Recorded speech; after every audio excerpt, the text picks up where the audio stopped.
Welcome to Sports Talk with RKJ. I'm your host Steve Risser here with my co-host Kyle Galuli, and today we're going to do our NFL season preview. We're going to go through all the divisions, and then we're going to pick all the divisions, and then we're going to go through our through the playoffs, the divisional round, the wild card round, the divisional round, the conference championship, and the Super Bowl. So we're going to do all that today, and I'm going to start first with the NFC East. And in the NFC East, my pick to win the NFC East is the Philadelphia Eagles, going 11-5. I think Carson Wentz is going to come back 100% and have a really, really good season. I like what they did with their running game in the offseason. They traded for Jordan Howard, only had to give up a 6th-round pick for him. They drafted Miles Sanders in the 2nd round because that running game was not good for the Eagles last year. That was a big reason why they lost some games to Carolina. They lost games to Tennessee early in the season because their running game wasn't able to close it out, and their defense got tired late in games. I think their receiving core is really good. I mean, they traded for Deshaun Jackson. I think Carson Wentz and Alshon Jeffrey are going to get on the same page, and I think this receiving core is going to be really good too.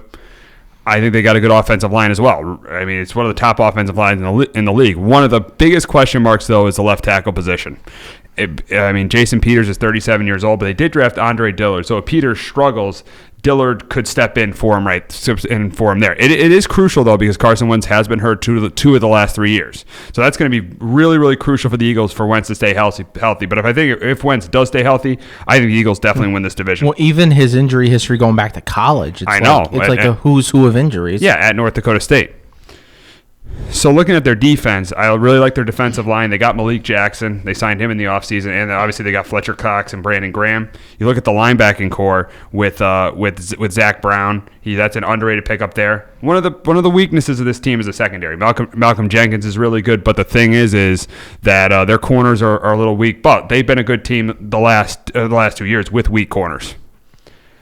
Coming in second place, I got the Cowboys at 8-8, and it's been a mess this offseason for the Dallas Cowboys with all the contract situations. Dak's contract, Zeke's contract. They just signed Jalen Smith. That was the first guy they signed. You got Zach's contract, Zeke's contract, and Amari Cooper's contract.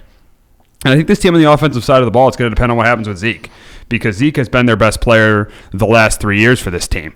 And if they don't, and you saw when he was suspended, they were not the same team without Ezekiel Elliott. I mean, Dak Prescott's a good, above average to good quarterback, but with Zeke, he's definitely the big reason why he's won the second most amount of games in the last 3 years is because he's had Ezekiel Elliott. So that's gonna be big. The receiving core, Amari Cooper, you saw how that team changed with him. I think he'll still have a pretty good season. And the offensive line. I don't think the offensive line is as good as people think, because I think Tyron Smith is getting a little bit up there in age, and he hasn't played a full season since 2015, and I don't know what you're going to get out of Travis Frederick. And that's another big reason why I think the Cowboys are going to take a step back this year, because you don't know what's going to happen with Zeke, and this offensive line is definitely, I think, wearing down a little bit. So that's why I think the Cowboys will take a step back. And you look at the defensive side of the ball. Yeah, Lawrence is back to practice, but is he going to be 100% for opening day? You obviously look at, and you have Robert Quinn suspended, so there's definitely a question mark in the defensive line too. A defense that was a top 5 defense in the league last year. You also look at the linebacking core.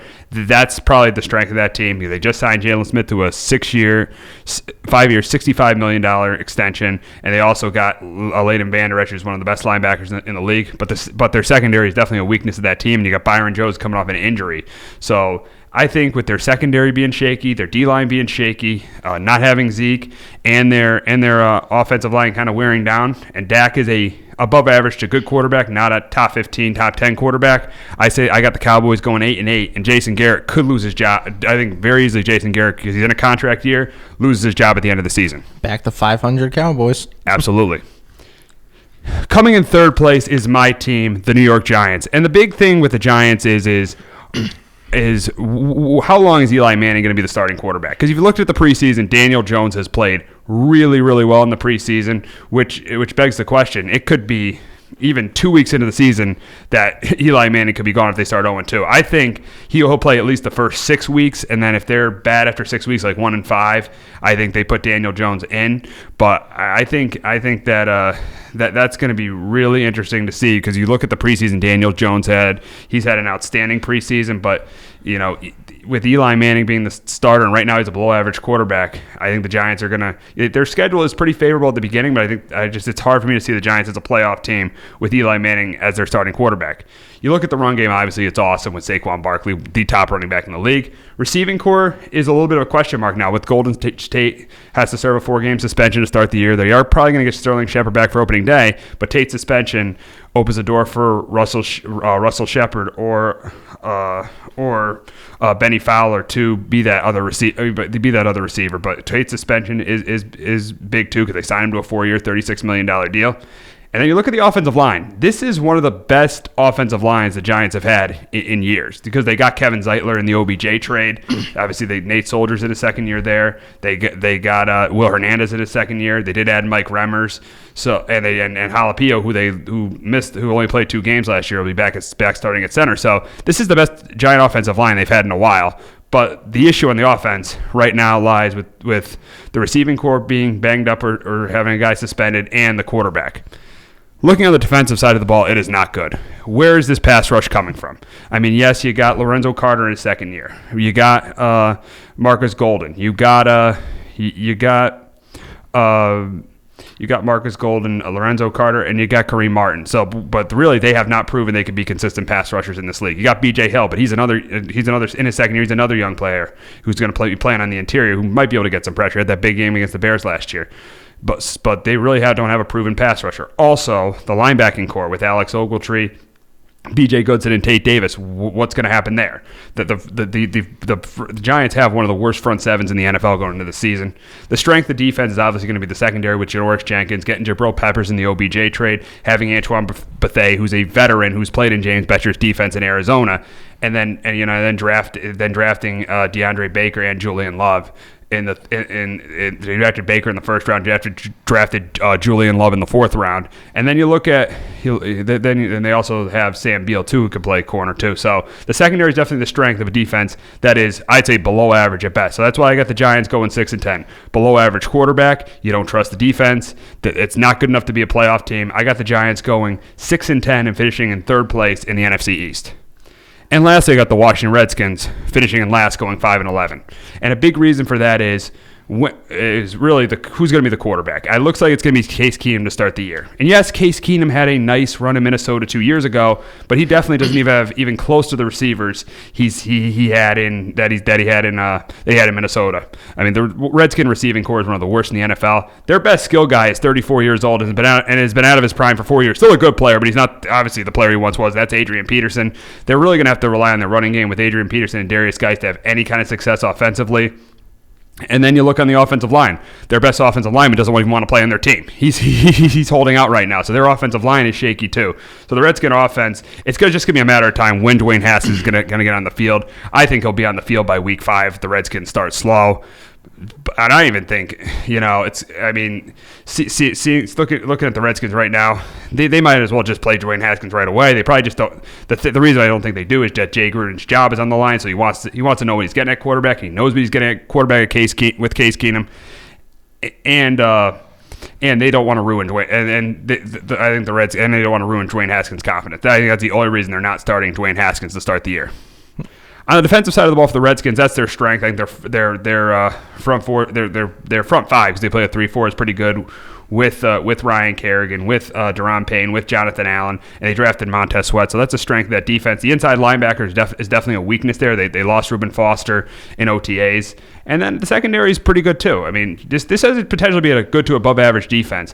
I mean, and the secondary with Josh Norman and Landon Collins. So this defense could be good to above average, but this offense could be one of the worst in the NFL, and that's why I got the Redskins going 5-11 and finishing in last place in the NFC East. So to review the NFC East, I got the Eagles finishing 11-5 in first, Cowboys 8-8 in second, Giants 6-10 in third, and the Redskins 5-11 in last place. Kyle, what do you got in the NFC East? I think I pretty much have the same exact orders, different records. First, off with the Eagles, I have them winning the NFC East. I actually have them going 13-3. I only have them having, I have the losses here and there throughout the schedule, but I have them going on, runs of wins, then a loss, run, and all that. I think they're good. It's going to be good for the main fact that O-line is one of the better ones. Although Peters being up there in age and injury history it's unfortunate because that guy is one of the nicest dude. That dude's beloved in Philly and around the whole NFL. The issue with them for me is Carson Wentz with his injury. You name the injury, he's had it. It's like, broken this, torn this, strained every injury. It seems like this man has. The guy is probably a top 3-5 talent. Problem is, it's always the injuries that hold him back because he did have that one year when they ended up Nick Foles ended up leading them through the playoffs and the Super Bowl. He was having an MVP caliber year, and then he gets hurt against the Rams. With them, I do like that they got Deshaun Jackson back. He really should have never have left there. It was just more of what was going on, I believe, with Chip Kelly and all that, because it just seems like he fits how the Eagles are and like Philly is. He's brash. He's a little arrogant, but he's good, so he deserves that. It's not like he's a bad player being arrogant for no reason. They got Alshon Jeffrey. I like it. They got Jordan Howard, who's a very good power back. I don't know why Chicago let go of him. It makes no sense to me because you have Terry Cohen who can be the shifty back, catch it out of the backfield. You don't have Thunder. They did draft David Montgomery, though. But you have Thunder and Lightning, and you didn't you could have used that on something else. Because if I'm not mistaken, they didn't get anything really for him. And then obviously the pass rush is very good. You have Fletcher Cox, who's one of the best DTs in the league. You have Brandon Graham, who all Patriots fans will forever remember from the Super Bowl. He ended up getting in there and getting a strip sack on probably the one defensive play that was made all game, other than that Malcolm Jenkins hit. And like you said with the secondary, Malcolm Jenkins, very good. Corner-wise, it's very, very shaky. That's where you can get to them in the pass game because the pass rush, having a great pass rush is nice, but if your secondary is bad and you're able to get it out quick, there's only so much a pass rush can do. Linebackers, I agree with what you said about Zach Brown. Zach Brown is very fast, and he's one of the faster linebackers in the league. He's not in, I would say, that tier 1 of linebackers, but I think he's in the tier 2. The dude's talented and very underrated. So I think that defense is going to be good. I think all around, they're going to be a pretty good team, and I think they'll win this game, the division relatively easy. Cowboys, I have them going 11-5. Because wow. The reason why is I just don't think Zeke in this whole situation is going to linger. I just hope it wouldn't because it's bad for all parties. That's the only reason I'm thinking 11-5 because you don't want to waste a season or any games in this season because you waste 2 games, like say you start off 0-2. I mean, it's the Cowboys did it one year with Emmett back in 90s. That's years ago. But that ain't going to happen. They're not that level team that they were then. So that's the only reason why I think you're going to go with that because I think he's going to be there. But if, let's say he's there, you have Zeke there. You have Cooper there. Dax, I agree with you. He's in that 15 to 18 range in terms of quarterbacks. Tight ends definitely have something to be desired. I mean, Jason Witten came back. Somehow that man gets open. He's about molasses slow, but yet third down, he's open. You have Randall Cobb now, who I believe is an upgrade over Cole Beasley. You obviously have Amari Cooper. You saw what happened when Cooper came to the Cowboys. And then on defense, you have DeMarcus Lawrence, who's one of the better pass rushers in the league. Robert Quinn, who has something left in the tank, but it's not like he once was with the Rams. But with the suspension, you know what's going on. Randy Gregory, no, that's not happening. Linebacker-wise, might be the best trio in the whole NFL. Sean Lee, who's one of the better ones, when healthy, but when he does play, very good. Van Der Esch, second year, dude's insane. Dude plays out of his mind. He has speed, power, can hit, cover, play the run. Jalen Smith, who I remember, I don't understand what people are kind of somewhat surprised that the player he blossomed into. But coming out of the draft before we got, I believe he tore his ACL, if I'm not mistaken, in one of the last games of his college career. He was going to be like a top 5, top 10 pick. Then he tore his ACL, and then he went, I think, if I'm not mistaken, it was like first half of the second round. So you have a guy that was going to be top 5, top 10 pick, and then gets hurt, and then gets picked in the second round, and all of a sudden people are a little bit surprised. It's like you didn't remember the talent that he was or something. I don't understand that, but man got his money. Secondary, you have Awuzie, who's solid. He's like a solid 2, could be a good 3. Then you have Byron Jones, who's just an athletic freak. If you ever want to see it, look up Byron Jones Combine. You'll see the guy was jumping for days, broad everything. Man lit up that combine. Second, and then the safeties, I need a little bit better to be complete because they had that, like better safeties. That secondary would be insane to me because obviously, like say Byron Jones and Woozy, and then you upgrade your safeties. That's what I have them being second place and 11-5. The Giants, I have 4-12. I have them coming third in the NFC, so I have them going 4-12 because I think it's going to be a pretty painful thing because with the quarterback situation by itself, from my perspective, is obviously I think Eli Manning's going to start unless in the next couple preseason games Daniel Jones plays out of his mind, which he's played pretty good so far.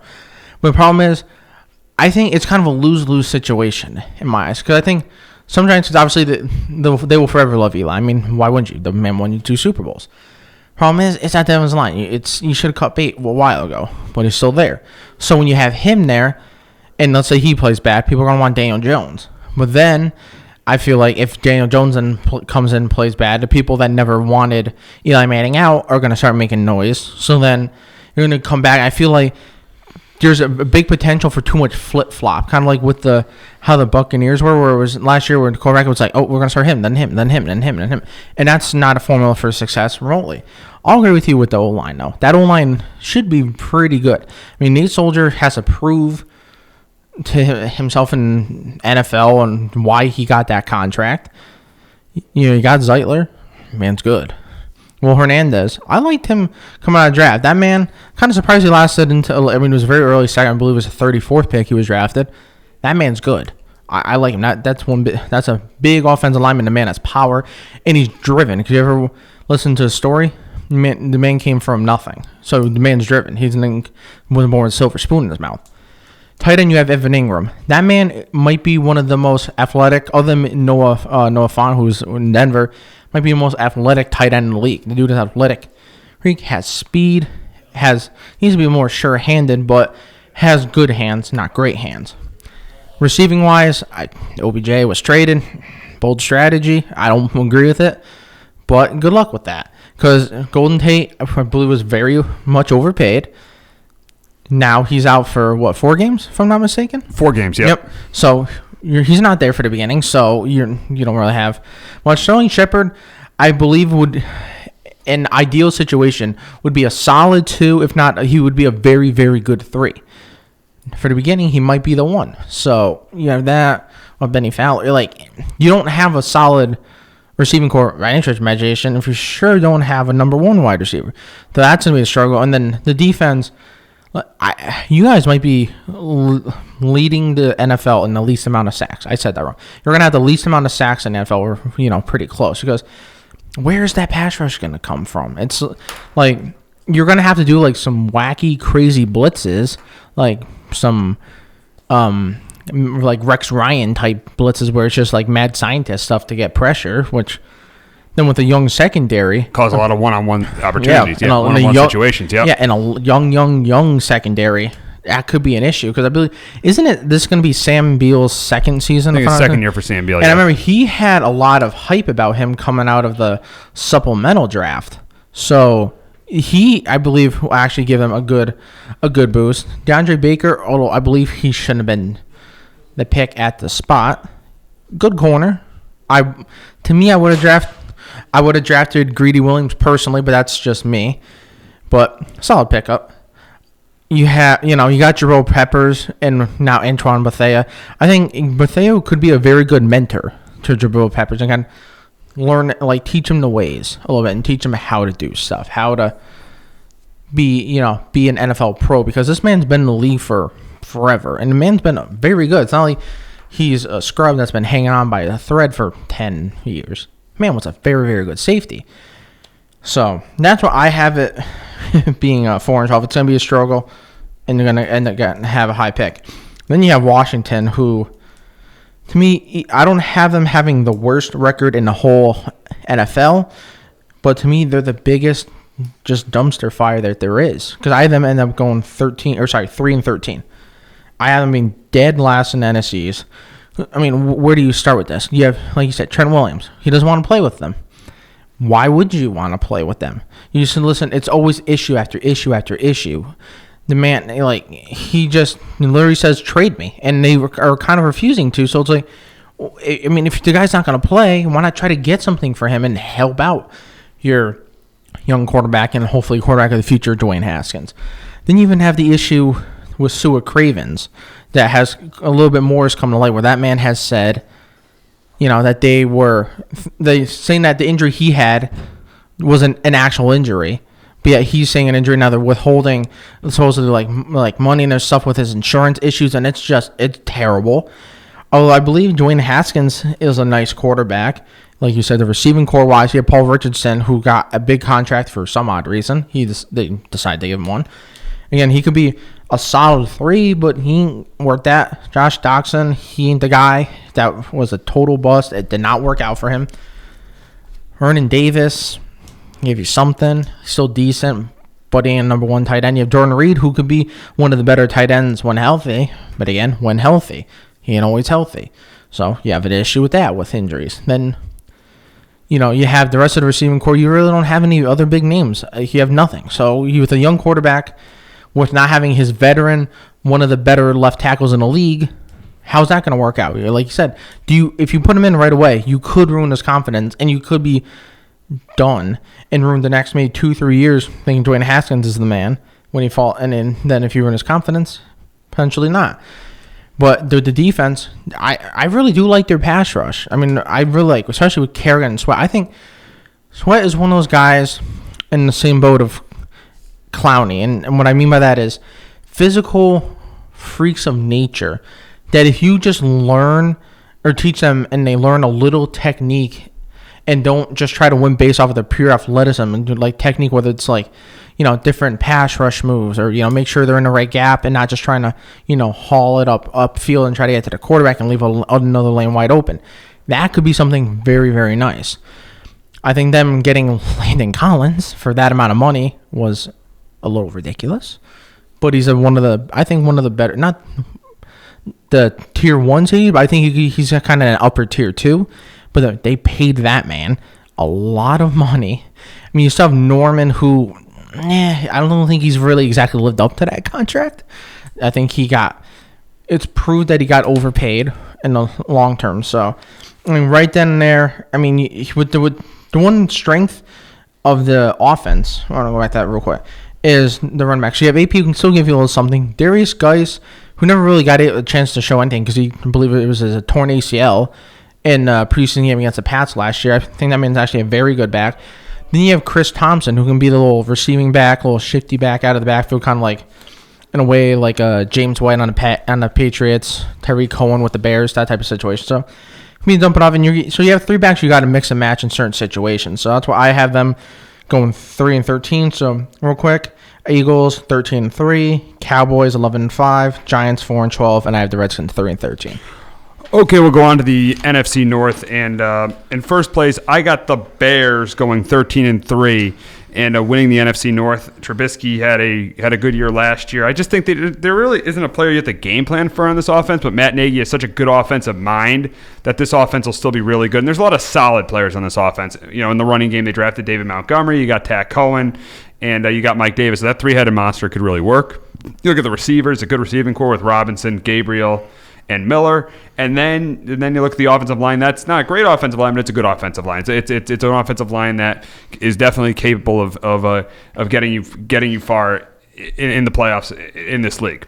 You look at their defense, that's one of the best in the NFL. And yes, I hear about the turnover stats, but come on, they were number 1 against the run last year, number 7 against the pass. This is one of the top defenses in the league, and they got one of the best defensive players in the league with Khalil Mack. They opened things up for Leonard Floyd. You look at some of their interior linemen with Akeem Hicks. He had a really good year last year. Looking at their linebackers, Roquan Smith had a good rookie year, and then looking at that secondary, Eddie Jackson is one of the top safeties in the league, and then corners that aren't great, but they're decent with Kyle Fuller and Prince Amukamara. And they did get Clinton Dix. So looking at this Bears team, I got them going 13-3, winning the NFC North.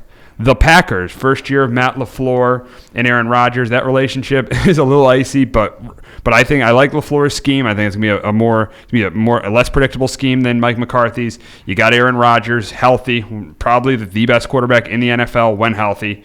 The question mark is going to be for that offense is that running game with Aaron Jones and Jamal Williams. What is that going to give them? And then if you look at the receiving core, I think Devontae Adams this year, if you're a fantasy owner, he might have the best. And I'm not saying he's the best receiver in the league, but I think with Matt LaFleur's scheme and Aaron Rodgers, he might have the best statistical season of any wide receiver this year. I mean, he might have over 1,000 yards and definitely have double-digit touchdowns this year. So he might have the best statistical season of any wide receiver, and that makes that. And he makes that wide receiving core with two other below-average wide receivers. He makes that wide receiving core good. You look at the offensive line. It's David Bakhtiari. It's not a great line, but a good line. David Bakhtiari, one of the best left tackles in the NFL. So that's why that offensive line is good, not great. You look at the defense. They went out this offseason and improved it. They got Adrian Amos. They got the two Smiths. They got Preston Smith and Zadarius Smith. So that defense should be improved, but it's still not great because against the run last year they were 22nd overall against the run, and they struggled against the run in their preseason game against the Ravens.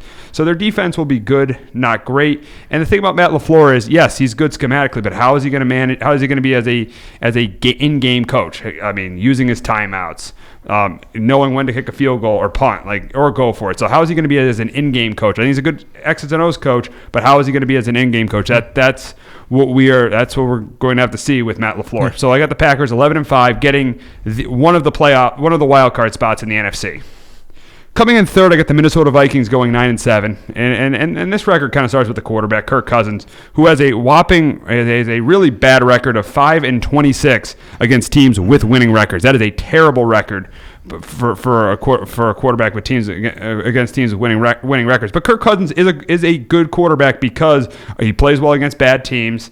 And he puts up pretty good numbers. Last year, he had over 30 touchdown passes, 10 interceptions. Had a good year last year, but in the big games, as we saw against the Patriots, against the Seahawks, against the Bears, when all they needed was one win to get into the playoffs, he was not good at all. We look at the rest of the offense. The offensive line and the running game is a question mark. And Gary Kubiak is coming in to improve that, and they did draft Garrett Bradbury. They drafted Alex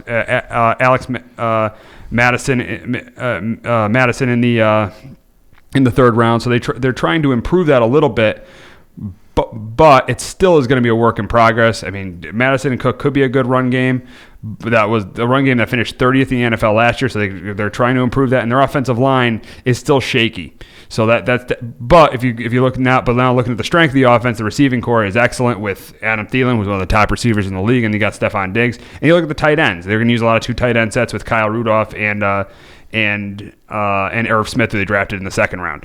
Looking at the defense, it's one of the top defenses in the league with Everson Griffin, Danielle Hunter, Anthony Barr, Eric Kendricks, Harrison Smith, and Xavier Rhodes. Yes, they weren't as good against the run as they were against the pass, but it's still one of the top defenses in the league. I got the Vikings going 9-7, missing the playoffs. I think the big question mark is the way Cousins plays in big games and this offensive line in this running game. I think it'll be improved, but I don't think it'll be improved enough for them to get to the playoffs. That's why I got the Vikings going 9-7, just missing the playoffs. Lastly, I got the Lions going 6-10 and finishing in last place in the division. And they got some talent on this team. I mean, Matthew Stafford's a very talented quarterback, but I don't like his relationship with Matt Patricia. I don't think the Patricia-Stafford thing works, and I think it's going to lead to Patricia losing his job this year. The offensive line is below average. I don't mind the running game right now with Kerryon Johnson and C.J. Anderson. Receivers are decent with Kenny Golladay and Marvin Jones. And on the defensive side of the ball, they got some pretty good talent on that defensive line with Mike Daniels, with Snacks Harrison, with Trey Flowers. They went out and got Trey Flowers and Mike Daniels this year, and they got Snacks Harrison in a trade with the Giants last year. Linebacking core is a little bit shaky, and their outside pass rush too, playing at 3-4. You look at the secondary. Secondary is decent because they got Darius Slay, one of the top corners in the league.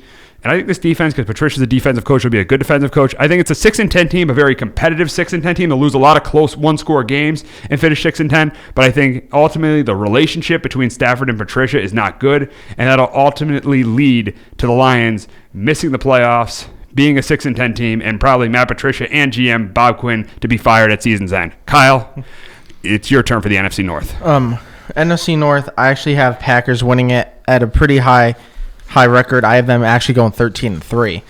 Oh, I understand. Like, you have the issues about the supposed audible thing, not being allowed to audible, which I understand that might be the system you want to build. But at the same point, you got to adapt it because you have one of the best, quarterbacks to ever do it, and Aaron Rodgers, probably the best out-of-pocket quarterback, because that man, with his throw power on the run and his action on the run, and it seems very effortless.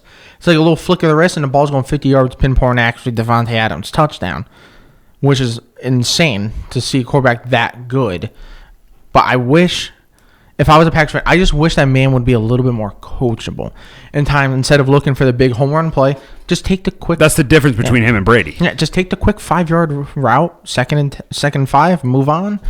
Or make it 3rd and inches. You gotta just learn to take the small stuff instead of trying to go for big play. Because eventually, you're going to get hit if you keep running around. That's going to, potentially injuries. You're going to throw it away. It's just, I don't think it's a great look. So I have them going 13-3 because I think that their secondary in particular is, I think, ridiculously fast. Like, they have Jair Alexander, who was played one of the better corners last year. The man has speed. They drafted our Darnell Savage Jr. fast. They got Adrian Amos, which maybe it was a cap reason potentially. Bears did not re-sign him. He's fast. Like, their secondary is it's speed. Then you have their the linebackers. Like you said, they got Preston Smith, Zadarius Smith. Not elite linebackers, but very, very good pickups, and definitely are going to be able to give you something. Then you have got Kenny Clark. Kenny Clark, yeah. Kenny Clark. That he's going to give you something. That man's proven, I think, to be one of the better DTs in the game, and I think he's going to keep on growing. And then you drafted Rashawn Gary, who I think like I said with Montez Sweat, who's again physical freak. If you learned some technique and all that, and you added that to Kenny Clark, Zadarius Smith, Preston Smith, and I think they're playing with a lot of leads, and his strength is pass rush, and you just learn that technique, that man could become a monster down line. I don't think he's going to be like a monster this year, but he's going to start, I believe, has high potential to build that way. Then you have, on offense, obviously you have Rodgers, who's, like we said, one of the best quarterbacks in the game. Everyone knows that.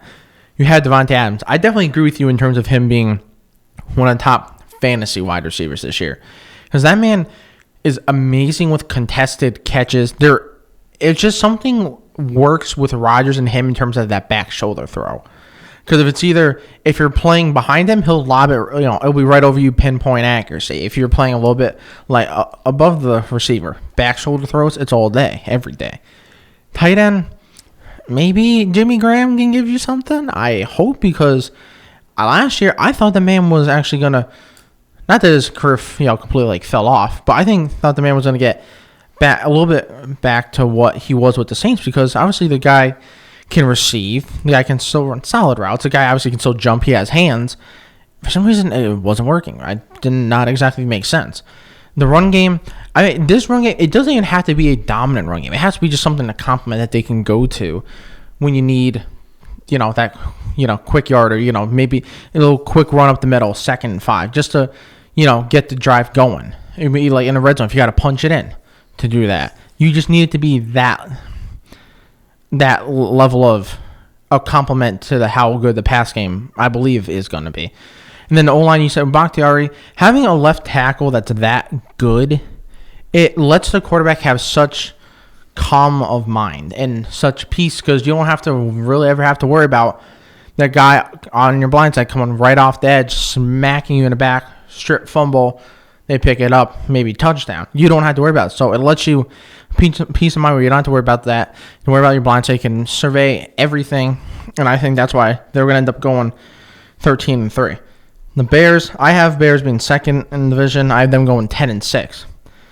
I would have them going higher if they kept Jordan Howard, because I think that would have bumped them up maybe a win or two, being anywhere up to from 11-5, maybe possibly 12-4. But since then they don't have him, I'm going 10-6, because they got Cordell Patterson, who's going to help them in the return game, because he definitely helped the Patriots in the return game. He's going to get you good field position. You have Tariq Cohen, who's one of those running backs. It seems like you can't ever hit him, Because if you're about to lay the boom on him, he spins, he jukes you, and then you're on the ground looking around like, what just happened? The man's hauling it. Then you have Trey Burton, very, very good tight end. You saw, obviously, Philly in the Super Bowl. The man can throw if you ever needed to for whatever reason.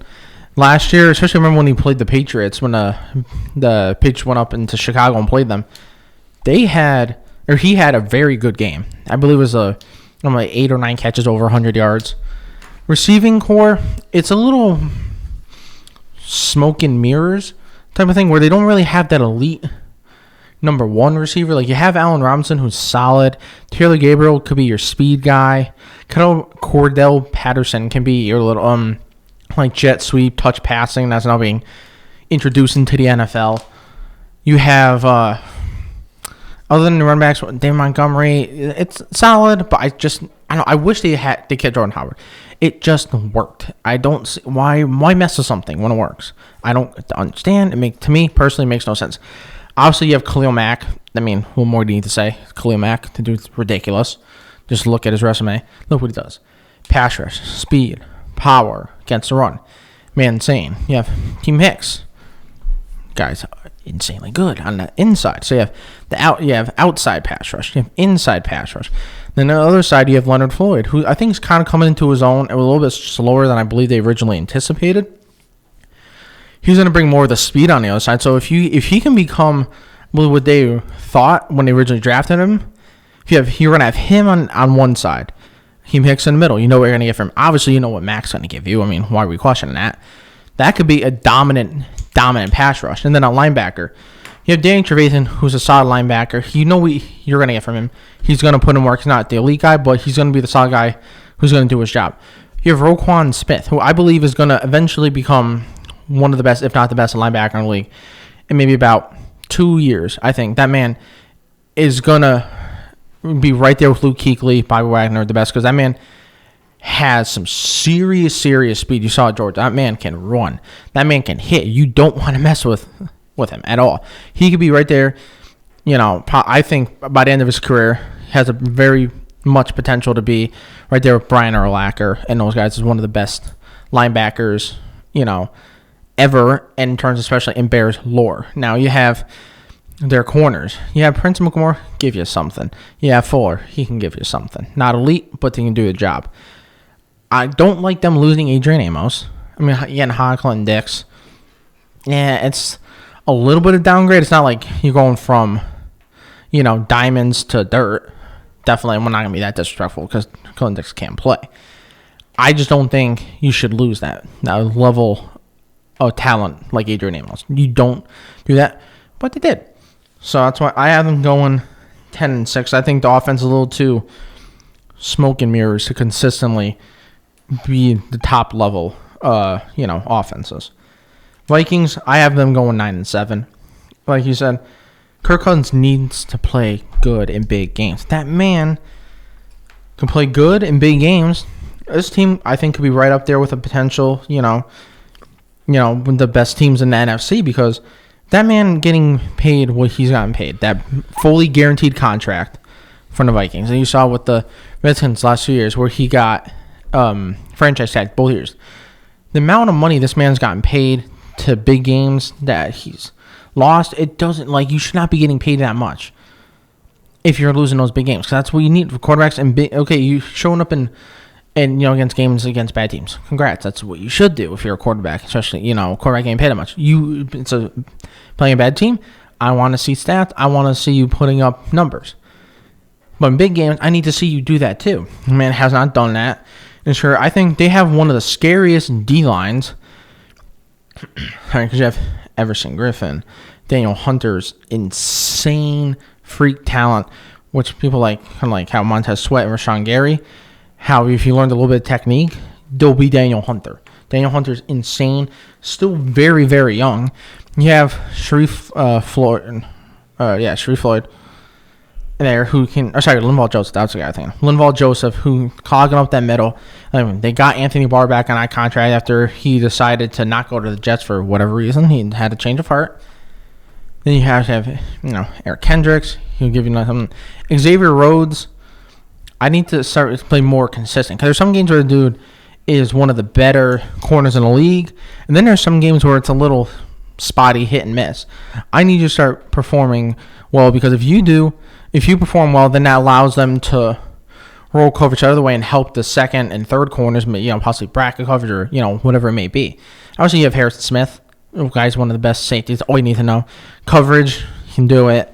Against run, he can do it. If you want to attempt to go over the middle, the guy will lay you out. I mean, in the NFL, will probably get a flag for it because the NFL is too soft nowadays. But the man's going to lay you out. So, defensive-wise, I think they're pretty complete. Yeah, offense, obviously I have Adam Thielen, who's one of the better route runners, period. The man will destroy your ankles running routes. Stephon Diggs, he can do everything. The man can beat you short. He can beat you on the mid routes. He can beat you deep, jump balls, whatever you want. It's probably the best duo in the league in terms of wide receivers. Running back wise, I think with Kubiak, the running game is going to be better. Because if you have Dalvin Cook, his rookie year actually was pretty good. Then unfortunately he got hurt. I mean, it hurt me in fantasy. I drafted a man first round, but it is what it is. That man is going to be, I think, going to have actually a pretty good year, hopefully, under Gary Kubiak, because running backs traditionally do with that offense. And then the tight ends, like you said, I think they're going to come out in a lot of 2 tight ends, 2 wide receivers, 1 running back set. Because you have Kyle Rudolph, one of the good receiving tight end. And they have Irv Smith, who I think is a little bit an underrated pick for them, because if you have 2 tight ends, and especially another one that can receive, because it's not like he's just a blocking back or a tight end. The man can catch. You're going to have more weapons and be able to more of a balance up. You come out 2 wide receivers, 2 tight ends. Maybe they might play the run more, hit him with the pass, or vice versa. You might think you're going to hit him with the pass, you hit him with the run. So that's why I think they're going to have 9-7, but I think they're going to just miss the playoffs. I actually had the Lions, I had them going 2-14, because I love Matt Patricia to death. And that man was obviously helped out the Patriots. As being a Patriot, you'll forever love that man. He helped them out tremendously. Him and Stafford, it ain't working out. I don't think it's going to work out. Them getting rid of Golden Tate last year, like mid-season when they weren't out of contention, to me did not make the smallest amount of sense at all. Them getting Daniels, having Damon Harrison, and then obviously getting Trey Flowers, which that hurt him leaving. I think the D-line's going to be good. Linebacker-wise, I think they're solid. Secondary-wise, I think Darius Slay is one of the more underrated, if not the most underrated corner, because the guy has height. The guy has speed. He can play man. He can play zone, cover 3, 4, 6, anything. The man can play it. Guy is a good matchup against every kind of receiver, whether it's a bigger Mike Evans guy, a shiftier slot guy, or just a pure burner. The man can do it all. And honestly, the only teams I have them beating is Arizona in week 1. And then I actually had them beating Chicago in week 13. Other than that, I had them losing every single game. Every other game that they play, because I just don't think it's gonna work out. To me, nowadays, I mean, yes, defensive-minded coaches obviously should get head coaching jobs, no doubt.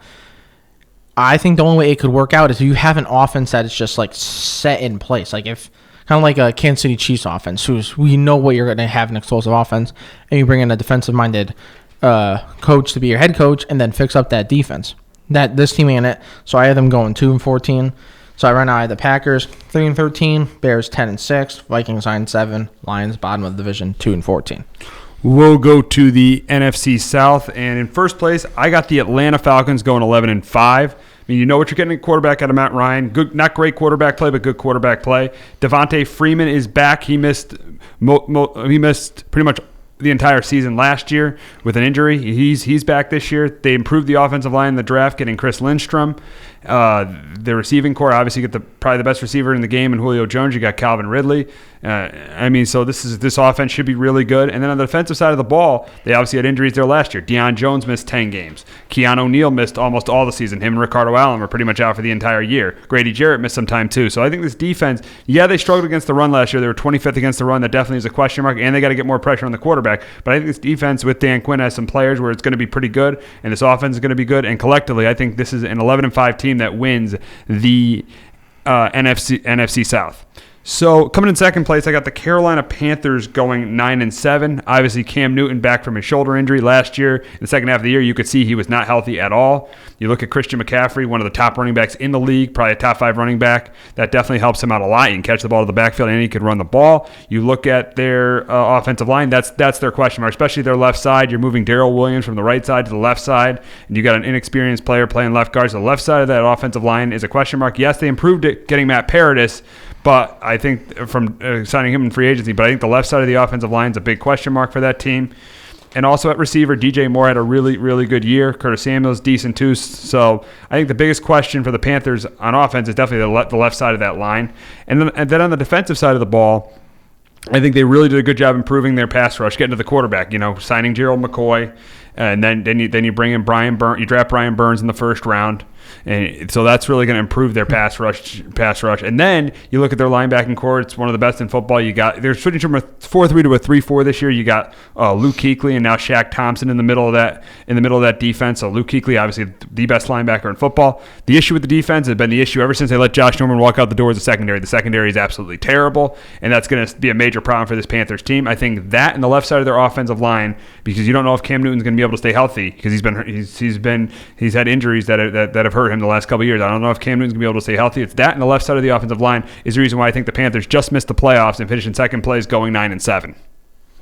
Coming in third place, I got the New Orleans Saints also going 9-7. This might be a surprise to some people, but Drew Brees, who has been one of the top quarterbacks in this game for years, if you look at his last 5 games last year, he had as many in the regular season. He had as many touchdowns as interceptions. Age is getting to Drew Brees. You look at Alvin Kamara. They did lose. He has not had. He is unlike Christian McCaffrey. He has not had an entire season where he has had the backfield all to himself. And they did get Latavius Murray, but I don't think you're getting the same production out of Latavius Murray as you did with Mark Ingram. And Alvin Kamara hasn't proved, because he's probably the best receiving running back in the league, but he hasn't proven to run between the tackles consistently. And you remember the first 4 games Ingram was suspended for last year. In the 3 games, Kamara was held under 100 yards, and in two of those 4 games, because that run game has protected this defense, which was one of the worst in football for 3 years running before they started to find their identity running the football in 2017. If you look at their defense in those games last year, they gave up 48 in week 1 to the Bucks and 37 in week 2 to the Falcons. So the run game has definitely protected the defense, and I don't know if Kamara is going to be able to be as great running between the tackles as he was when he had Mark Ingram with him. So on the offensive line, Tyron Armstead is really good, but he has missed a ton of time. He has never played a full season in this league. So that their offensive line is good, but it's definitely a question with Tyron Armstead being able to stay healthy. And if you look at the defense, obviously Cameron Jordan's their best player. Sheldon Rankins is probably not going to be ready to start the year, and that's a big loss because he's good against the pass and against the run. Linebacking core, Demario Davis is good against the run and good at blitzing. And then the secondary is very shaky outside of Marshawn Lattimore. Even though Marshawn Lattimore had a really good rookie year, he was not as good in his second year. So, and if they can't get a pass rush or they can't run the ball consistently, this defense has struggled. So that's why I got the Saints going 9-6. Surprised some people, I got the Saints going 9-7 and just missing the playoffs. And in last place, I got the Tampa Bay Buccaneers finishing 4-12 and missing the playoffs. This is a huge year for Jameis Winston. If Bruce Arians can't turn him around, no one can turn him around. I think there's a non-existent running game with this team. This running game is not good at all with Peyton Barber and Ronald Jones. I think receiving core, obviously, you got Mike Evans, one of the best receivers in the league. Chris Godwin's a pretty good receiver. Did lose Adam Humphries and Deshaun Jackson. You look at the tight ends, they're probably going to use a lot of 2 tight end sets with Cameron Brate and O.J. Howard. O.J. Howard, before he got hurt, was having a pretty good year last year. The offensive line is definitely an issue. I don't know why this team re-signed Donovan Smith. He is definitely a below-average left tackle at best. Really, the only good offensive lineman is Ali Marpet, who is their left guard. So their offensive line is below average, and their running game is non-existent. So that's really going to affect their offense. And their defense, which was the worst unit in football last year. Their defense was absolutely terrible last year. I think with Todd Bowles coming in, they'll improve it a little bit. They brought in Ndamukong Suh, who needs to be the Ndamukong Suh that he was in Miami and Detroit. He can't be the Ndamukong Suh he was with the Rams and expect for the Buccaneer defense to be good. It'll still be a bad unit if Ndamukong Suh played the way he did last year during the regular season. He played really well in the postseason, but he did not play well during the regular season last year. You look at the linebacking core; they do have Levante David, and they did They did draft Devin White, and the secondary is pathetic. Is absolutely terrible. But I think, and they did, and with Jason Pierre-Paul, he's gonna miss. He's definitely gonna miss some time, and Vita Vea is gonna miss some time in that front seven. So the front seven won't be as good. So with a below average defense at best, with a bad offensive line, a bad running game, and a quarterback that's very inconsistent, I'm going with the Bucs finishing 4-12 in last place in the AFC South. Kyle. I have started off. I have the Falcons winning the division. I have them going 12-4.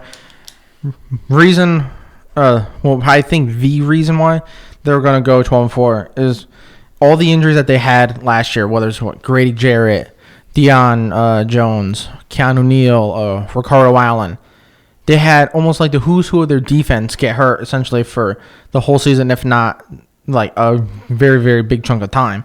So I think if they're healthy, the defense is going to be very, very good because obviously you have Grady Jarrett, you have Deion Jones, who's one of the more athletic linebackers in the league. You have Keanu Neal, who can hit. I believe your secondary is, not elite, but it's good.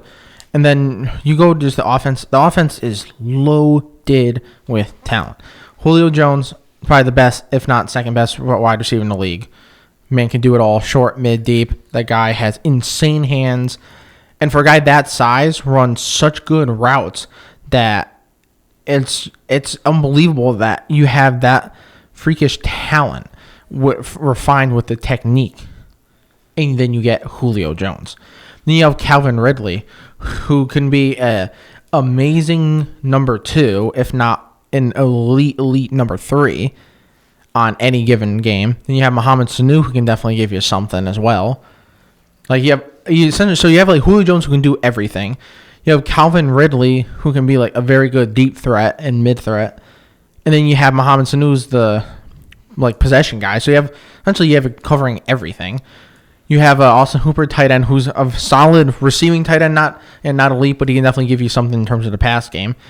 Them losing Tevin Coleman, I believe, is actually going to hurt a good amount because Devontae Freeman, when he's healthy, is good.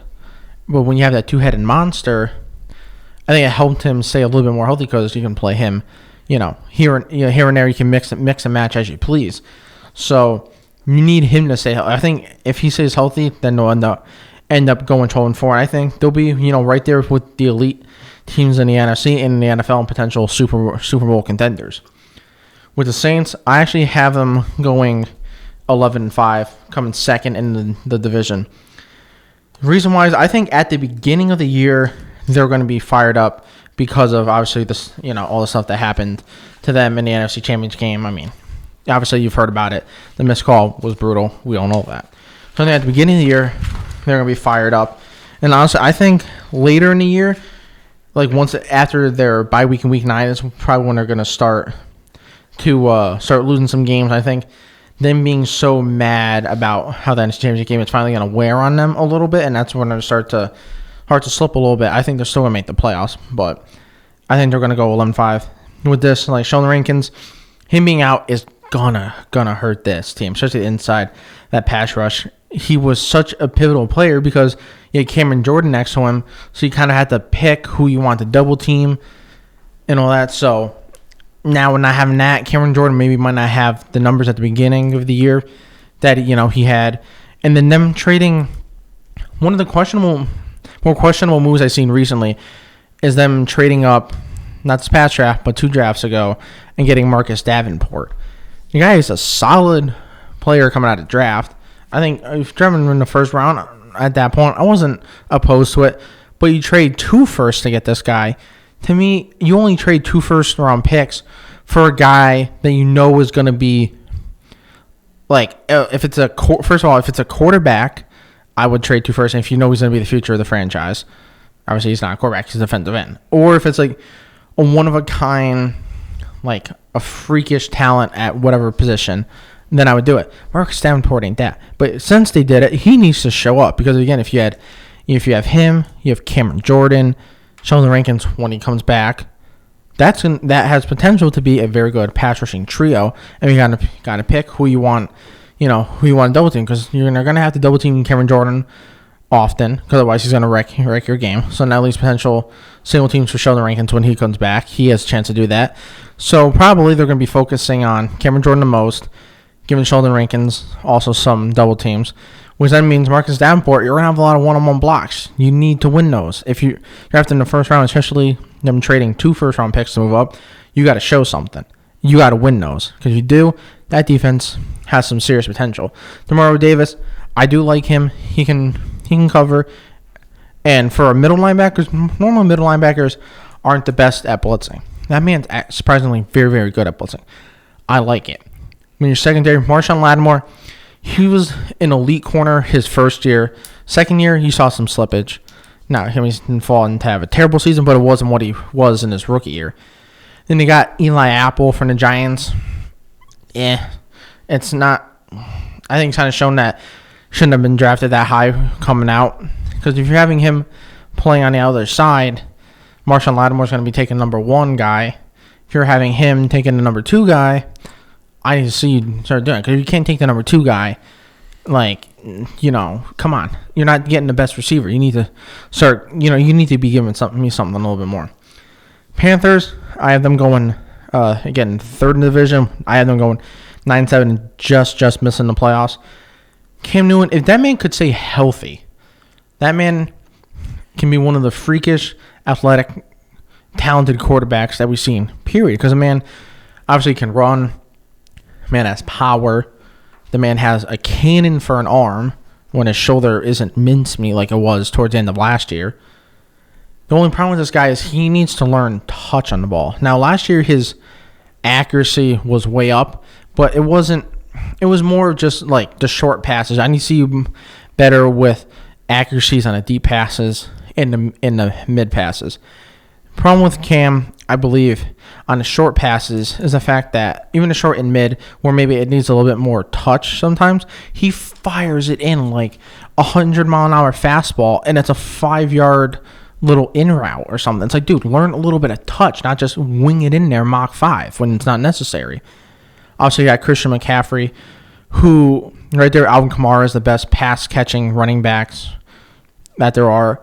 Although McCaffrey has shown more than Alvin Kamara that he can be an every down back, run a ball up the middle, off tackle, over one of the left guard, right guard. He's shown he can do that.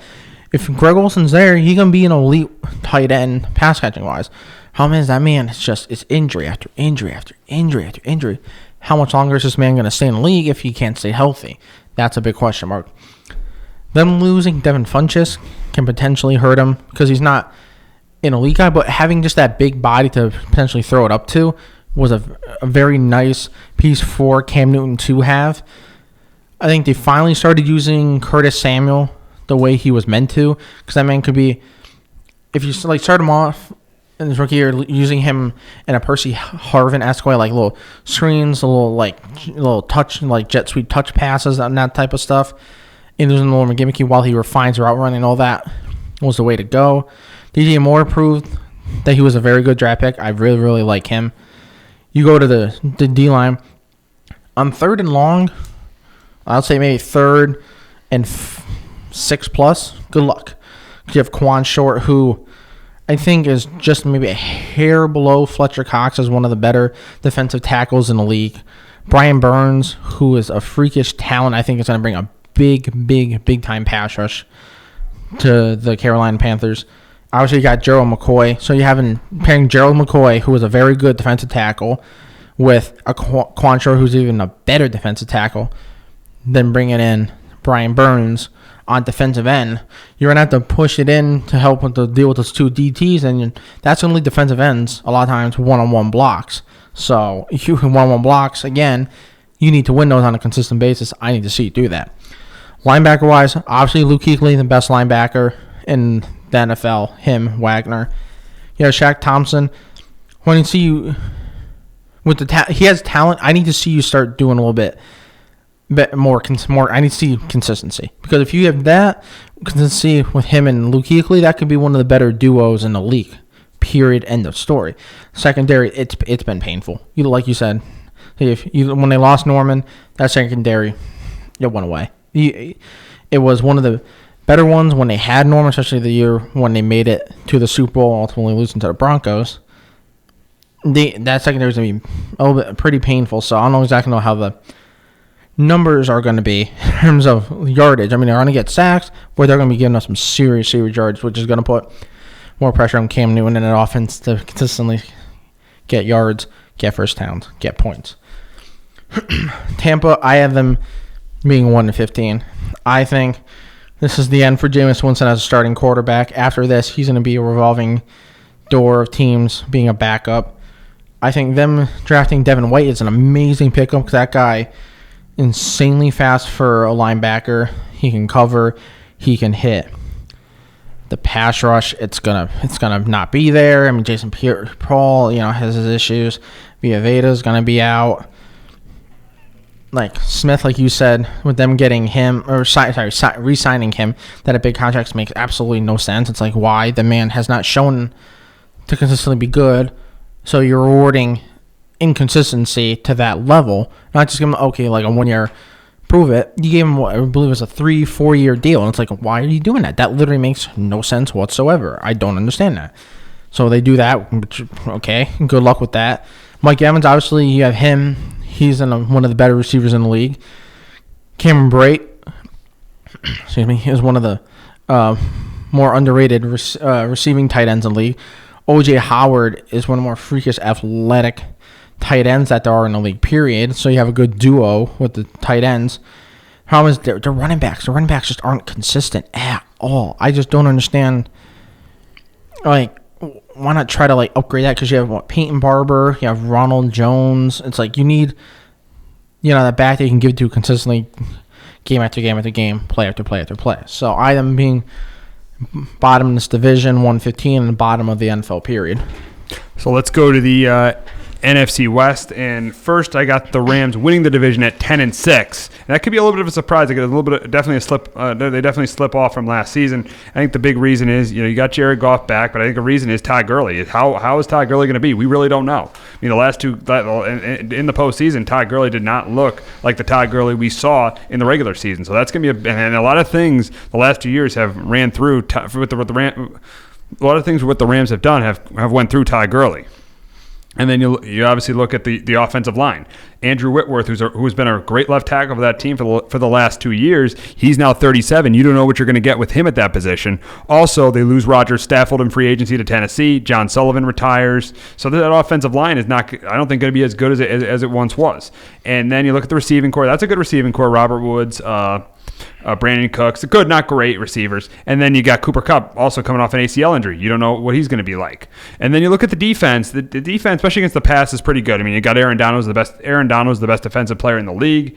Yeah, you add Clay Matthews. Yes, he's past his prime. You like the secondary, though, with Weddle and Peters and Talib. The problem is the run defense that finished 23rd in the league last year. They lose Ndamukong Suh, who was really good, not good in the regular season, but was good against the run in the postseason. So this run defense is definitely a concern. And that's, I think, the run defense, the losses on the offensive line, not knowing what Gurley's going to be. I still think with Sean McVay, they'll win the division for their third year in a row, but I think they go 10-6 winning the division instead of going 13-3 and winning the division. Next, I got the 49ers, and I may be completely wrong about this prediction because I've seen Jimmy Garoppolo in the preseason. He's been absolutely terrible, having 5 picks in practice the other day, looking absolutely horrendous against the Broncos in preseason. But I'll take the preseason with a grain of salt, and I'm going to have them going 10-6 and being one of the wild cards, being the second wild card in the NFC. I've been going 10-6 and being one of the wild cards in the NFC. I think that because Kyle Shanahan always able to have a really good run game, and they have 3 pretty good running backs to do it with Matt Breida, with Jarrett McKinnon, and with Tevin Coleman. So I think this running game is going to be pretty good. I think the receiving core is iffy, but I like the draft pick of Deebo Samuel in the second round. George Kittle, second best tight end in the league, to Travis Kelce, and the offensive line is good, not great, not good on the interior, but good. But they got good tackles with Mike McGlinchey and Joe Staley, even though Joe Staley is getting up there in age. You look at the defensive side of the ball. I really like this defensive line if they could stay healthy, and that's a big if, especially when you have a Bosa on your defensive line, because Bosas are very, very injury prone, and Nick Bosa is already hurt, who the 49ers drafted with the second overall pick. You obviously have another first round pick in DeForest Buckner, and you ended up picking up you're trading for D Ford, so he's coming over there from Kansas City. You look at the linebacking core. The linebacking core is shaky. Yes, they did sign. I think they overpaid for Quan Alexander. He's a above average to above average linebacker. I think they overpaid for him. So that is the weakness of that defense. Then you look at the secondary. They have Richard Sherman, who didn't have as good of a year as he did in Seattle last year, but he's still a good corner in this league. So the secondary is still decent for the 49ers. So that's why I'm saying 10-6. I like the defensive line. I like Kyle Shanahan's scheme on offense. Garoppolo, I'm still a believer in him. 8-2 as a starter. I mean, the 49ers are 7-2 the last in the Kyle Shanahan era with him starting games. 4-20 without him starting with C.J. Beathard, Nick Mullins, or Brian Hoyer starting games. So that's a huge difference. Those numbers are staggering. So with Garoppolo being back as a starter, even though he looked bad in preseason, and with their defensive line, the talent on the defensive line, and with Kyle Shanahan, who I really like as a head coach, I'm going Niners 10-6 and getting one of the wild cards in the NFC. In third place, I got the Seahawks going 8-8. I really like the Seahawks offense. Obviously, Russell Wilson's a top 10, top 5 quarterback in the league. They found their identity in Week 3 last year running the football with Chris Carson and Mike Davis and Rashad Penny. Because Mike Davis went to Chicago, so they got Chris Carson and they got Rashad Penny running the football. Their receiving core, I like them. I thought they got a steal in the draft. Even though he's hurt right now, I thought they got a steal in the draft with DK Metcalf. Tyler Lockett's got a lot of speed. Their offensive line isn't as bad as it once was. It's an average offensive line now because they got a good left tackle in Dwayne Brown. Looking at the defense, that's the major concern. I think that's the reason they missed the playoffs. I mean, they traded Frank Clark to Kansas City, who had 13 sacks last year. Jaron Reed is suspended for the first 6 games. He had 10 sacks last year, so that's taken 23 sacks off the field for the first 6 weeks of the season. They did get Ziggy Ansah, but he's no sure thing to stay healthy, and they did draft LJ Collier. You don't know what he's going to be like either. You look at the linebacking core, they got one of the best, outside of Luke Kuechly, probably the best linebacker in the game in Bobby Wagner. He's a really, really good linebacker.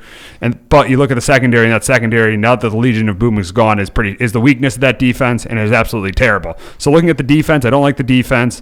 I think that is the biggest reason why I got the Seahawks going 8-8. They never play well on the road, and I think this defense is really going to struggle. I like the offense, but this defense will be the reason the Seahawks don't make the playoffs and finish 8-8.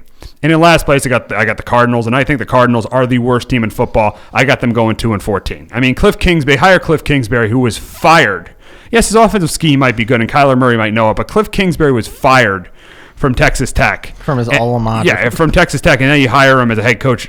Now you hire him to lead 53 grown men in the NFL. I don't think that's going to work at all. I like some of the things Kyler Murray does. I think he's mobile. I think he's got a really good arm, but he needs to be more accurate. And he needs to be more accurate, and I think he needs to be better at the line of scrimmage, reading blitzes. Yes, he's a rookie, so that stuff's going to come. I like Kyler Murray, but the team around him is absolutely terrible. This is the worst offensive line in football. David Johnson hasn't been the same since the injury, and Larry Fitzgerald is past his prime. So really the offense around him is absolutely terrible.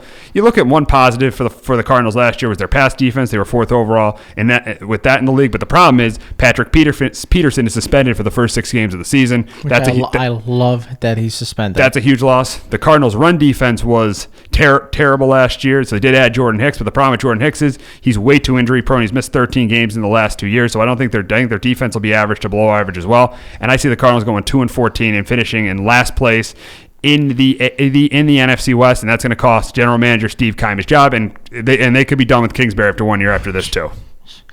It's with the Cardinals, it's bad. I mean, I'll get them. That's going to be brutal. With the Rams, I have them actually winning the division. I have them going 12-4. I have them going 12-4 because I think Cooper Kupp coming back, he was one of the most important players on that team, and I don't think people were thinking that before he got hurt. And once he got hurt, you saw the passing-wise, it just wasn't the same because obviously you have Robert Woods and you have Brandon Cooks. Cooper Kupp just allowed you to do so much more. And not even just with him, but it allowed maybe him to put him in the spot of Robert Woods and do something like a little gadget something with him, or maybe do a little gadget something with Brandon Cooks. Obviously, Todd Gurley, I don't know what was going on in the playoffs with him. In the Super Bowl, the man was non-existent. Against the Cowboys, C.J. Anderson played absurd. Just had yards for days and days. First downs, touchdowns. It was insane. So Todd Gurley needs to show why he got that contract and to show maybe it was just some weird fluky arthritis and injury or whatever it may be, because not being too forthcoming about said injury.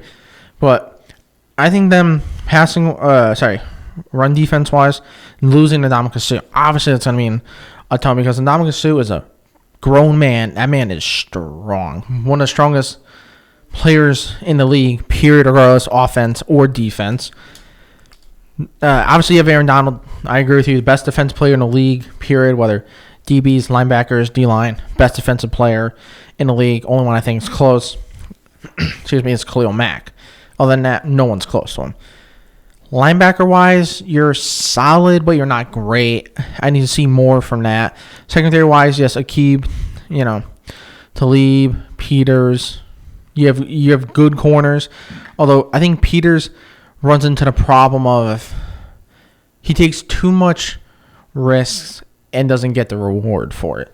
Like someone like Asante Samuel. When Asante Samuel, who was in the NFL, took a ton of risks, it was rewards for days, whether it's swat downs, interceptions, whatever it may be, pick sixes even. Marcus Peters doesn't get the rewards as much as you want. Eric Weddle, though, I think he's an upgrade from Lamarcus Joyner. You get a veteran guy in there replacing Lamarcus. I think you're going to get something from him. You need to start potentially finding the next left tackle after this year to replace Woodworth. Because Woodworth is getting up there in age. The man's getting old. Although he's still a very good guy, he ain't going to be there for too much longer. You need to start finding it, whether it's this year through like a trade or something, or maybe in the draft. You need to figure that out. But then I need to start seeing more from Gerald Everett, because Gerald Everett was drafted, was a high pick. He hasn't really shown to do too much. I mean, he had that nice touchdown catch in that insanely high-scoring game against the Chiefs in the regular season. Other than that, it's very spotty what he's going to do. I think you're going to have a good trio of wide receivers. If you're Jared Goff, I need to start seeing you read defenses more, because the problem with him is that Sean McVay tells him who's going to be open before the play.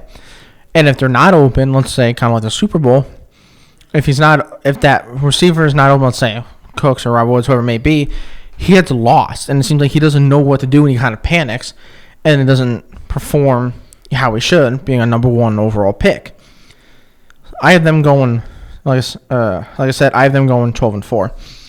49ers, I have them being second in division. I actually have them just missing the playoffs. I have them going 9-7, because you have not seen Garoppolo. I mean, it's only preseason, but you haven't seen Garoppolo in a long time. Obviously, you got that, the injury early in the season last year. In the preseason, he has not shown, anything that good. So you're a little worried. You're not you're not pressing, the code red button and panicking. But I need to start seeing at least improvement of some sort. Receiving wise, you got Deebo Samuel, you got Pettis, Marquise Goodwin. You got solid receivers, like a solid group of 2s and 3s. See if maybe one of them emerges as a 1 potentially. Like you said, George Kittle, I believe, I'm with you. He's the second best tight end in the league. Saw the numbers that man put up, and who was his quarterbacks last year? C.J. Beathard? Nick Mullins? Okay, that's not good. And man was putting up serious big-time numbers. Even that one first half maybe against Broncos, I think it had 200 yards or something like that roughly. I mean, it was insane with the quarterbacks he was playing with. Running back-wise, I don't know why they got Tevin Coleman. It makes no sense to me, because you have Matt Breida, who kind of came out of nowhere, who's a speed guy. They signed Jerick McKinnon last year, who got hurt before the year, speed guy. Now you have Tevin Coleman, speed guy. So I don't understand. I can understand maybe if you got a power back of some sort, maybe like a Jordan Howard or like Garrett Blunt, but you got another speed guy, so you have speed on speed. I don't exactly understand that one, but it's a good trio, just the same, no matter what running back you're going to put in. Pass rush wise, I think this is going to be one of the leading teams in terms of sacks. Obviously, Bosa can rush the passer. D Ford can rush the passer when he doesn't line up on sides. You have all the other first-round picks on that D-line. You have Quan Alexander, who I agree with you, he was overpaid, although he is a good linebacker, but he was overpaid. But I think they just need to get someone in there that had talent. So you had to overpay to get him, but he's going to shore up that linebacking core to an extent. On the secondary, Sherman's past his prime, but still a very solid corner. He still can give you a little something. Other than him, I don't really like their corners. I think they should have drafted a corner. I would not have minded someone like Greedy Williams, let's say. I think he should have been a draft pick of theirs. Safety-wise, solid, but ain't great. So I think Other corner other than opposite of Sherman is going to be an issue. Safety is going to be an issue, and I have them just missing the playoffs at 9-7. Seahawks, I have going. They're being 500. I have them being 8-8. Obviously, I have Russell Wilson, who is an elite quarterback in this game. Probably, I rank him probably at the fifth or sixth best quarterback in the game. Your receivers, obviously, you lost Doug Baldwin. That's going to be a big time miss for them. Obviously, you never want to see someone's career end early because of injury. Fortunately, that's what happened with Doug Baldwin. You want to see someone play out their career, but fortunately, you lose him. I agree with you. DK Metcalf has the potential to be one of the bigger boom or bust guys, because that guy is a freakish athleticism. And again, going back to the same thing as Montez Sweat and Rashawn Gary, different position, but you're an athletic freak. You learn that technique when the guy has that freakish strength and speed combo. Him and Russell Wilson, that could be a nice group right there. You add in Tyler Lockett, who has speed. That's nice. Only thing is, after that, who you have as a receiving threat after that? It's not great. So when you come to go to that, how Russell Wilson's gonna need to create some magic, which he's able to, but you never know.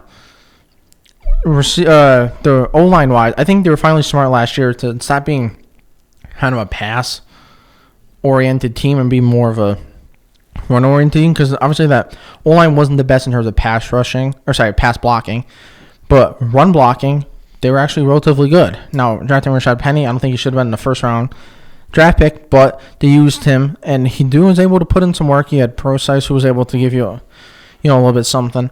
But other than that, I need to start finding.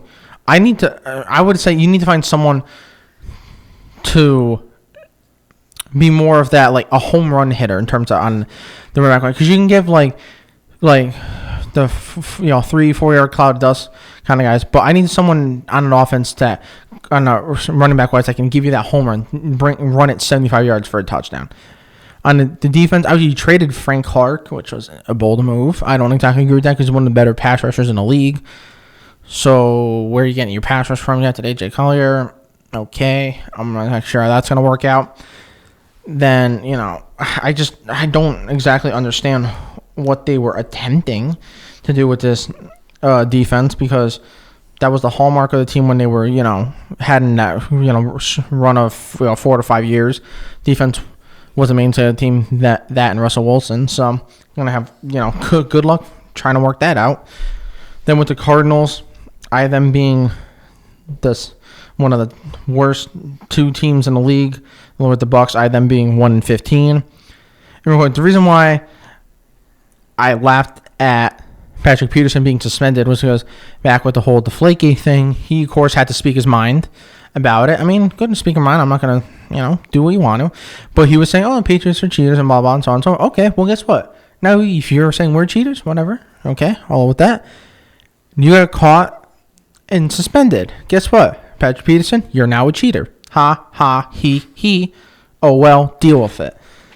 Other than that, I mean, other corner-wise, it's not great. Obviously, you have Buda Baker, who's solid, but he's not elite. Linebacker-wise, it's a little shaky. Chandler Jones, who's one of the better pass rushers in the league, you have him. They got rid of Robert Kimnichi, who it just didn't work out with him.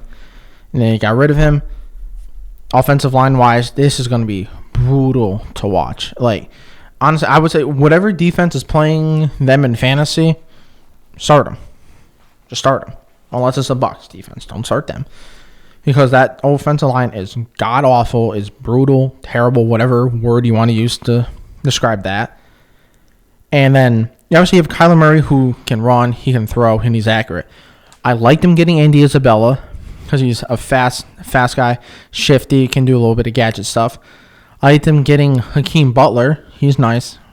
Although, now, Larry Fitzgerald is, past his prime.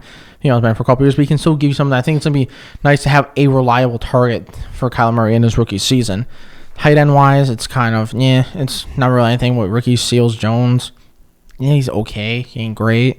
I think offensive-wise, in the regular season, Oh, and obviously you have David Johnson, who's one of the more elite. But coming off that injury, what is he going to do? Is he going to show that he's going to be back to being that player he once was, or is he going to show, that the injury maybe bit off a little bit more than he can get back? The offense-wise, there's going to be times where it's going to pop, and you're going to see why Kingsbury got hired, and you're going to see the offensive innovation. But there's going to be times where it's going to be painful, and it's going to bring probably 3 and out quick, and then your defense will be right back on there, and they're just going to get tired. It's going to be like kind of how the Eagles defense was with Chip Kelly. They get a stop, they're tired, 3 and out quick, and they're back out there before they will, grab a sip of their Gatorade, and they're going to be looking at that coach like, dude, what are we doing here? We need a break. Like, come on, like, help us out. Ultimately, they're going to be right there, having number 1, number 2 pick, 1-15. Well, let's go to the AFC East, and obviously we'll start with Kyle's New England Patriots, and I got them going 12-4, winning the division. Obviously, Tom Brady is back, and you know how great he'll be this year. If he'll be as great as Mahomes or Luck, but he'll still be a really, really good quarterback. I think they're going to focus on, like they did in the playoffs, running the football behind James Devlin, who is the best fullback in the NFL. You got she's like one of the only fullbacks. Yeah, I know. Other than what Kyle Juszczyk? Juszczyk, yeah. You got Sonny Michel. You got Rex Burkhead. You got James White, and they drafted Damian Harris, so their running game should be really, really good. You look at the receiving core, Josh Gordon.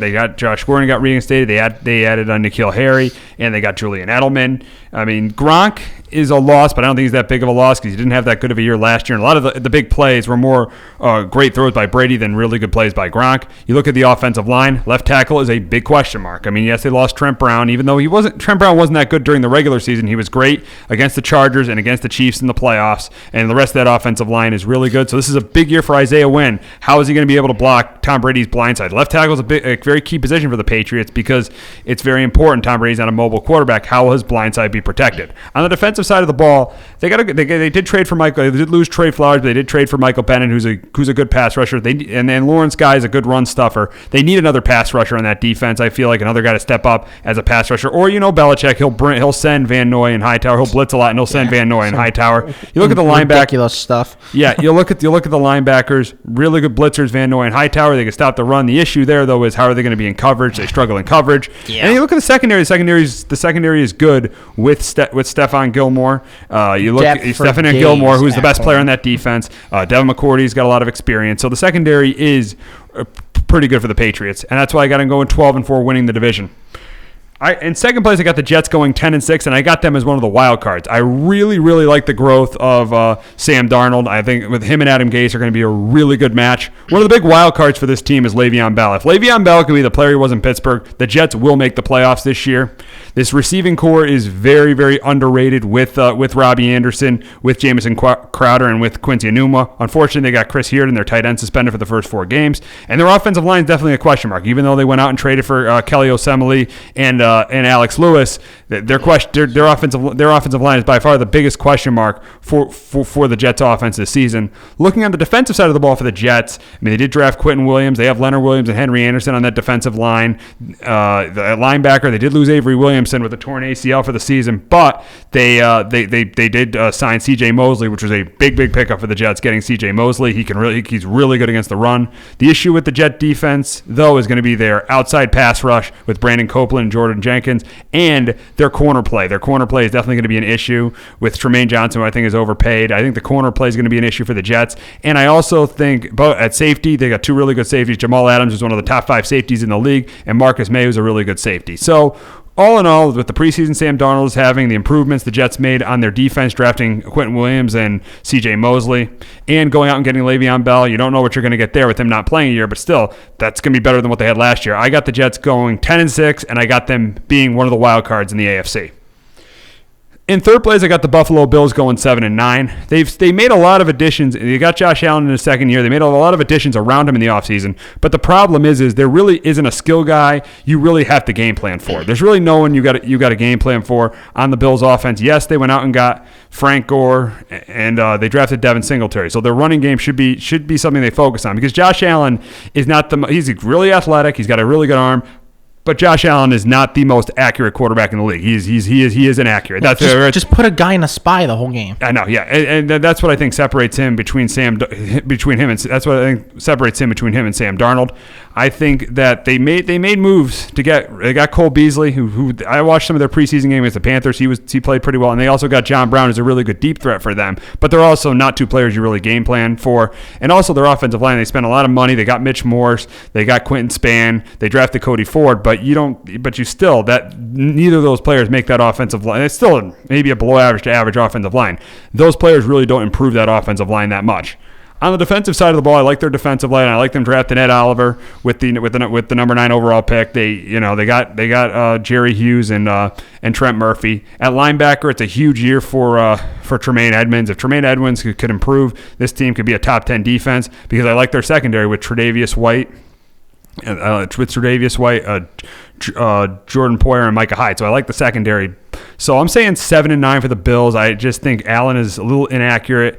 He has accuracy issues, and accuracy and decision making are issues for Allen still. And I think their moves, they spent a lot of money on offense, but they really don't have a player you can game plan for. And their defense is good, but it hasn't proven it could be great yet. So I'm going Bills, finishing in third place, going 7-9.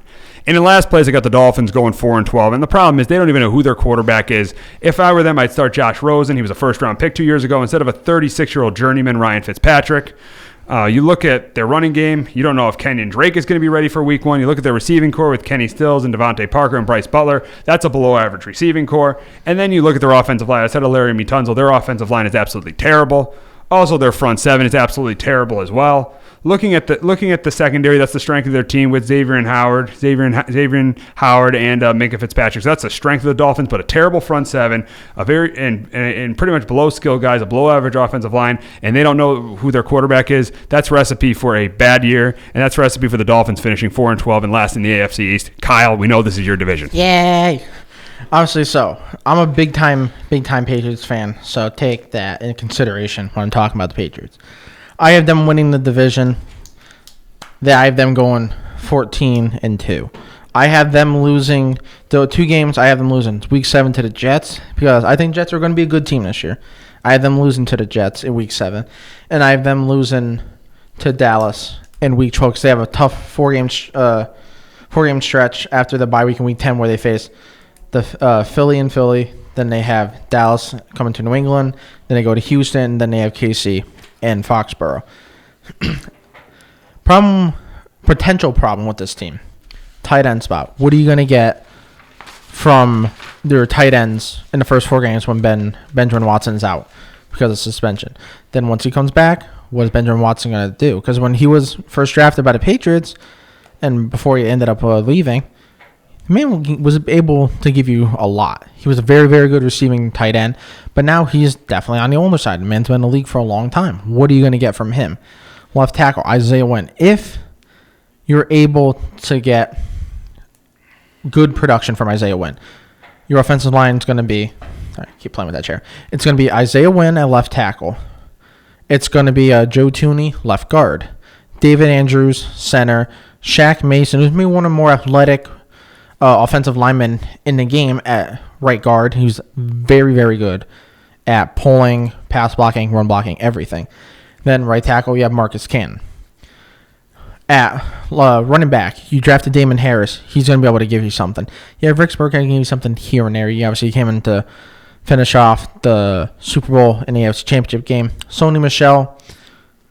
The only problem with Sony Michel is I wish the man could catch more. Because in Georgia, he showed the ability to be able to catch. In the NFL, first half of the year, it was a little bit painful. Threw even a little pass into the flat, the man could catch. I don't know what happened, but he worked on Sunday. I saw some improvement, but I still need to see more improvement to be more that complete back that I thought he was going to be when he came out of the draft. Other running back, James White, he's one of the better catching running backs in the league. I think he's below Kamara and McCaffrey, but catching wise, the dude's got it. Receiving wise, Josh Gordon, I don't think it's going to hurt to say this because I think the man's a good dude. He's unfortunately addicted to, certain drugs, and, unfortunately, it is what it is. But talent wise, that man might be one of the most talented wide receivers in the NFL, period, bar none. You have him on the team. You have N'Keal Harry on the team, who I think could be a Dez Bryant type of receiver. So let's say what he does is rookie year, because I think he could have roughly about 1,000 yards, maybe touching 5 to 7 touchdowns potentially. Well, the problem is rookie wide receivers traditionally don't do the best in their first year in this offense because it's so complicated. It's a lot of option routes. Like Brady, obviously being in the league for forever, knows, okay, this is the coverage. You're being guarded this way by a guy. You should run this route. Now, if you're supposed to go, to the right or the left, you got to make that decision. And sometimes rookies just aren't used to that in the NFL because the defenses are more complicated than in college. Phil Dorsett, who wants to prove can be a starting wide receiver. I would love to see that from you. You were drafted by the Colts, kind of a similar type of wide receiver coming out of draft to T.Y., although it hasn't come to fruition. I need to see you start doing that because if he can, I could open up a deep threat, which I would obviously love to have. You have Demaryius Thomas, who I don't think in the first half of the year he's going to give you all that much. I think second half of the year potentially can give you something, and come playoff time he can maybe come up big in situations here and there. Defensive wise, Lawrence Guy, very, very good run stopper. They have Michael Pennell Jr., if I'm not mistaken, that's his name. They have from the Jets, very good run stopper too. And then they got Danny Shelton, so you have 3 good run stoppers. As pass rush wise, you're not getting a ton from your defensive tackles. Defensive end, you drafted Chase Winovich. Derek Rivers is finally going to play in his third year. I have no earthly idea, but I would like to see what he has. I think Chase Winovich is going to give you something. You're going to mix and match the other defensive end opposite of Michael Bennett, because that man obviously can pass rush. He can play the run. Linebacker-wise, like you said, with the coverage-wise, it is painful. One of the perfect, the perfect play to show you how bad Hightower is in coverage is just looking at the AFC Championship game when he covered Damon Williams and when they were in the red zone. He just flat out, it was just like a little simple, like one-man route essentially to the flat end. It was wide open. He had no chance at all. Vinoy can do a little bit of everything. I definitely he's one of the bigger pickups Belichick's had recently. Now, yeah, Landon Roberts can give you maybe something. Your other linebackers, and it's here and there. You have Obi Melifonwu. You got him during the year. I wish, again, goes back to the whole thing. I keep saying, you're going to hear me harping on this a ton. Athletic freak, if you can learn some technique and maybe become even a solid player, that would be such a big boost to this defense, because obviously you have McCourty, who's one of the better center fielders in the league. Chung is a solid safety. You have depth at corner, whether maybe Duke Dawson Jr., who was drafted in the second round last year, is going to give you something. They drafted Joe John Williams, who is a big 6'4" corner, kind of like a Richard Sherman build. Now, I can say to be the player of Sherman, although I would love that. But he has just like the build of Sherman. See what he's going to give you. Obviously, Jonathan Jones has speed. For days, he did a very good job on Tyreek Hill in the AFC Championship game. Stephon Gilmore, who's one of the better, if not the best corner in the league, lockdown. Jason McCourty, who finally gave you a little bit more than what I was anticipating. Obviously, he came up huge in that breakup of the potential touchdown catch by Brandon Cooks in the Super Bowl. So you have depth at corner, so I think you're going to be able to mix and match depending if it's more speed receivers, like, say, a team like the Chiefs, or maybe more, bigger bodies, jump ball catches type of receivers. Then going 14-2. Jets, I have them going 10-6. I literally had them just missing the playoffs just based off a tiebreaker, but I do have them going 10-6 because I think Sam Darnold is gonna be a big year. We're gonna see the jump. Is he gonna be that elite quarterback that people think he's potentially gonna be? How's it gonna work with Quincy Enunwa? How is it gonna work with Robbie Anderson? That man could stay out of trouble.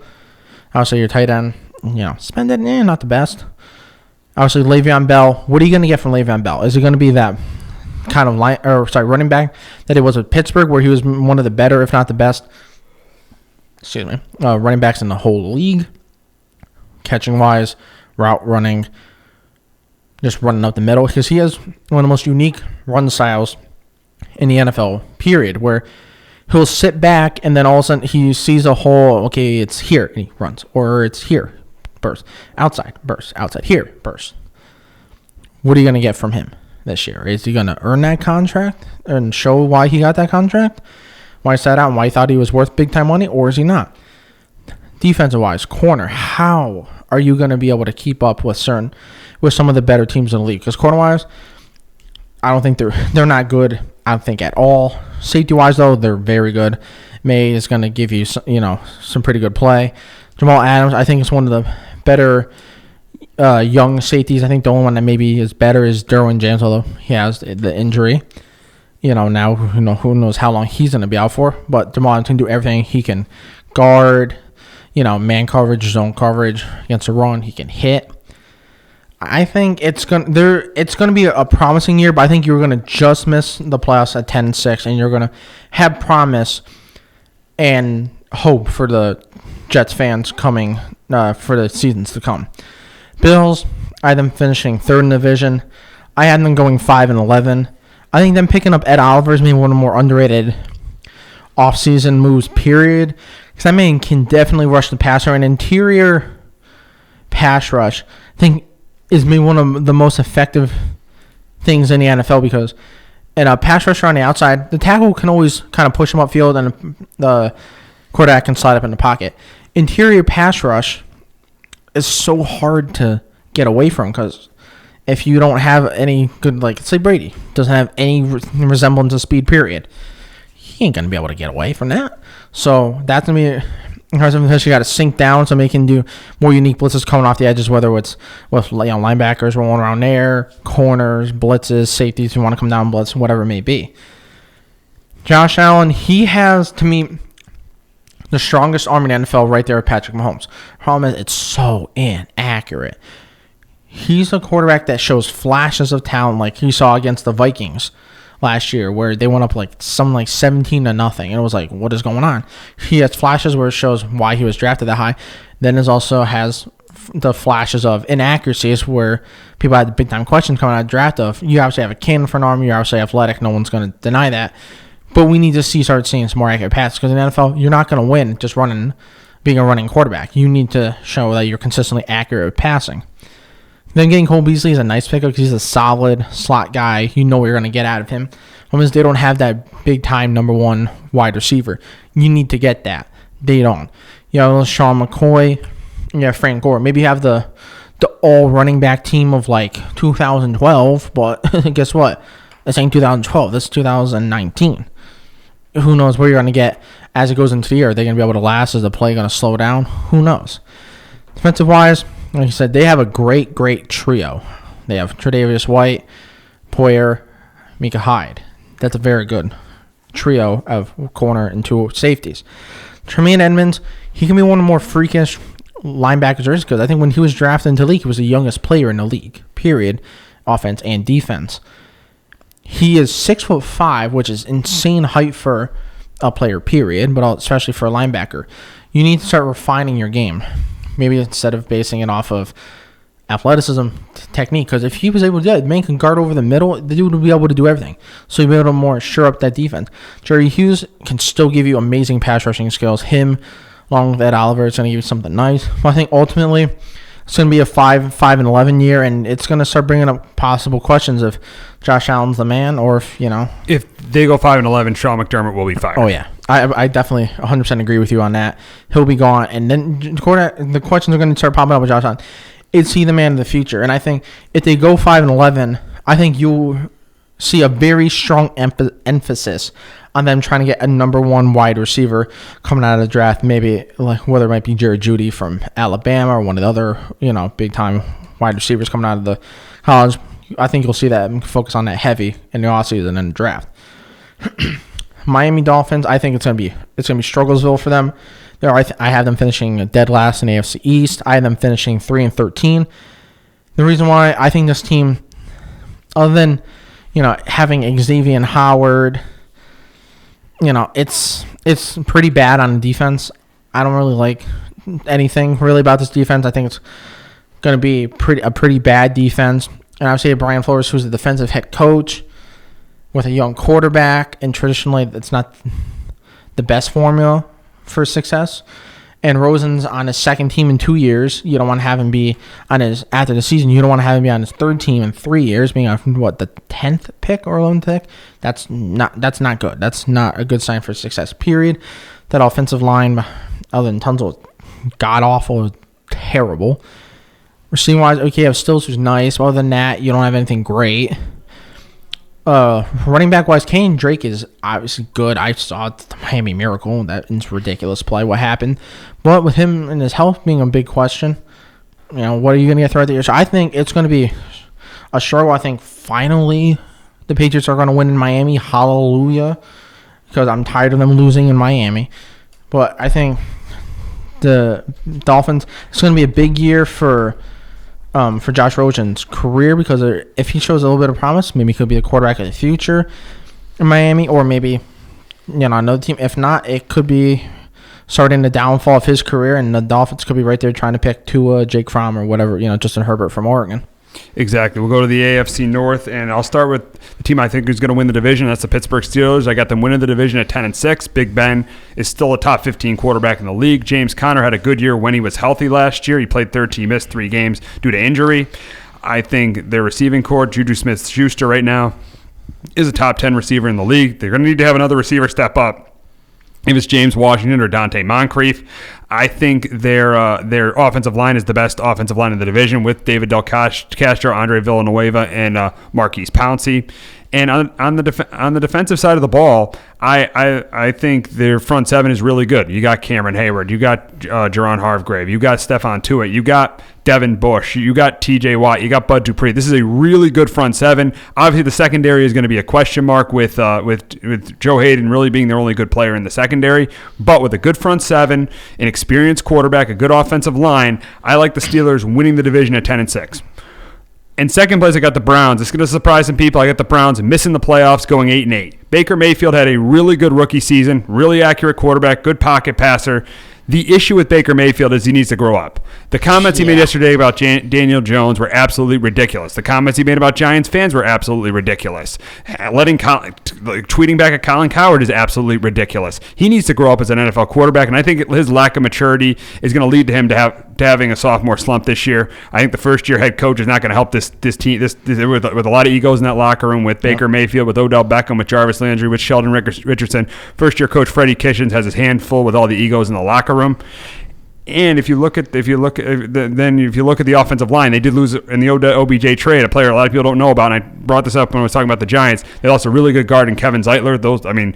Treader, Zeitler, and I think Ben Lito was probably one of the best three guard. That was probably one of the best combinations in football last year. They lose Kevin Zeitler in the offensive line, so their offensive line won't be as good as it was last year. Looking at the receivers, yes, very good with Jarvis Landry and Odell Beckham, but Odell Beckham, obviously, he's very injury. He's a head case, and he's very, very injury prone. He's missed 21 games in his 5 years with the Giants, and also the immaturity. Yesterday, making his comments about the Giants sending him to Cleveland. I mean, you need to move on. Yeah, the lack of maturity of Odell Beckham. I think the lack of maturity of Beckham and the lack of maturity of Baker are going to hurt this team. To make this team terrible, make this team not as good as people think. You look on the defensive side of the ball. I mean, they got some talent there with Myles Garrett. They got Olivier Vernon and Sheldon Richardson. The issue is their run defense. Last year, they were 28th against the run. I think Vernon and Richardson help it, but I don't think they help it enough. I don't think they have as good of a front seven as the Steelers do. And looking at the secondary, Denzel Ward is by far their best player. They lost Jabril Peppers in the secondary, so their secondary is a little shaky too. So I'm going 8-8, first-year head coach, immature quarterback. I'm saying the Browns finish 8-8 and they miss the playoffs.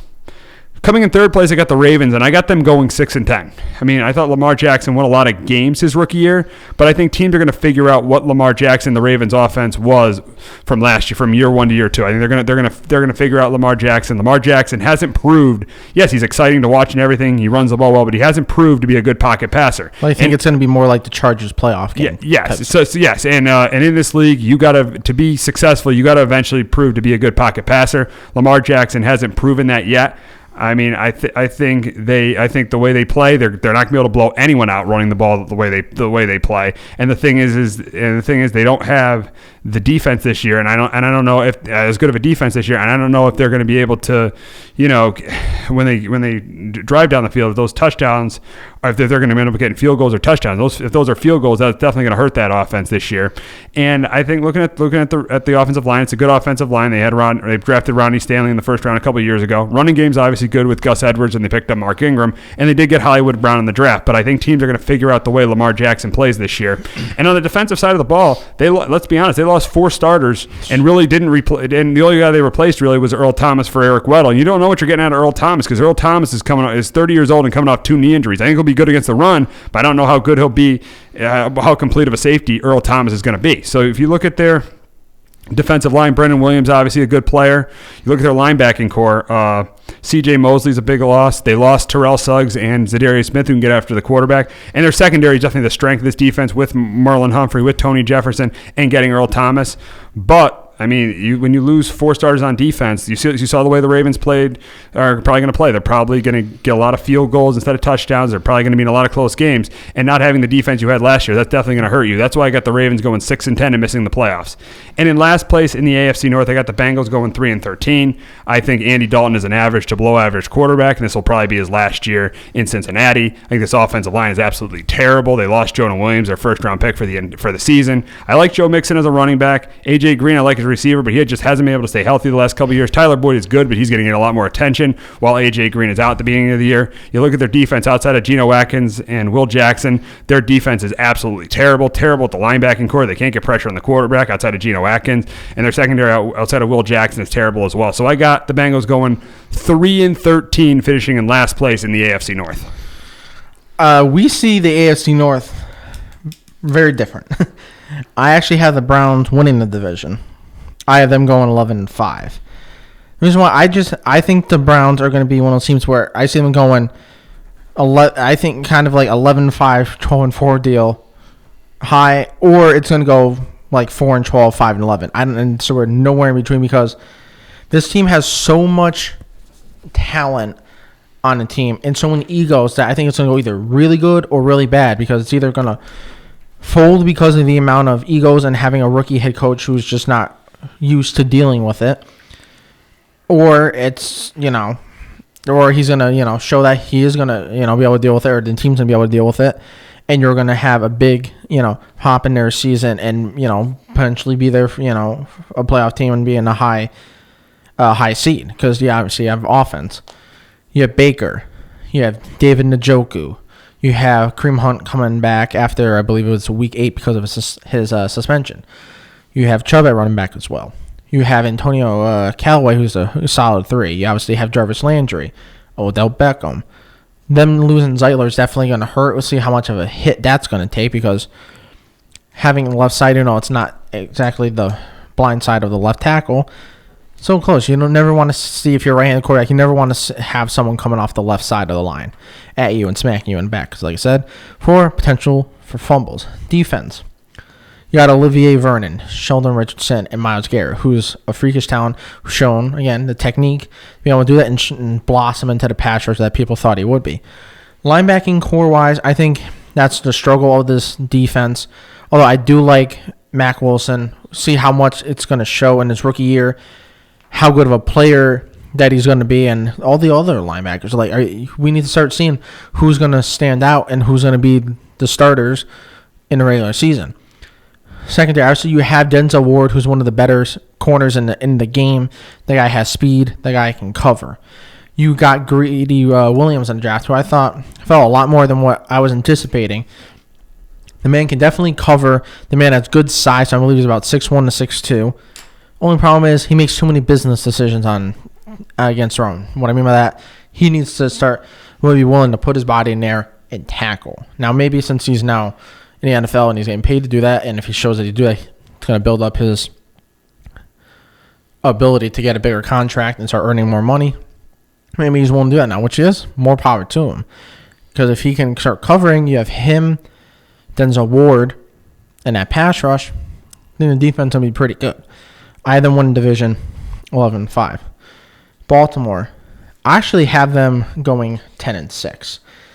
The reason why I believe in Lamar Jackson probably too much, but I just think someone with that level of athleticism at quarterback, obviously fastest quarterback in the game. The guy has a very, very good arm. Actually, obviously, is a big issue, and he needs to learn how to pass. And when he runs, he needs to learn how to slide, because if you don't slide as a quarterback, guess what you're going to turn into? It's going to be RG3, and your career is going to be over, and you're going to be a backup. With Lamar Jackson, I think that they're going to end up going about 10-6.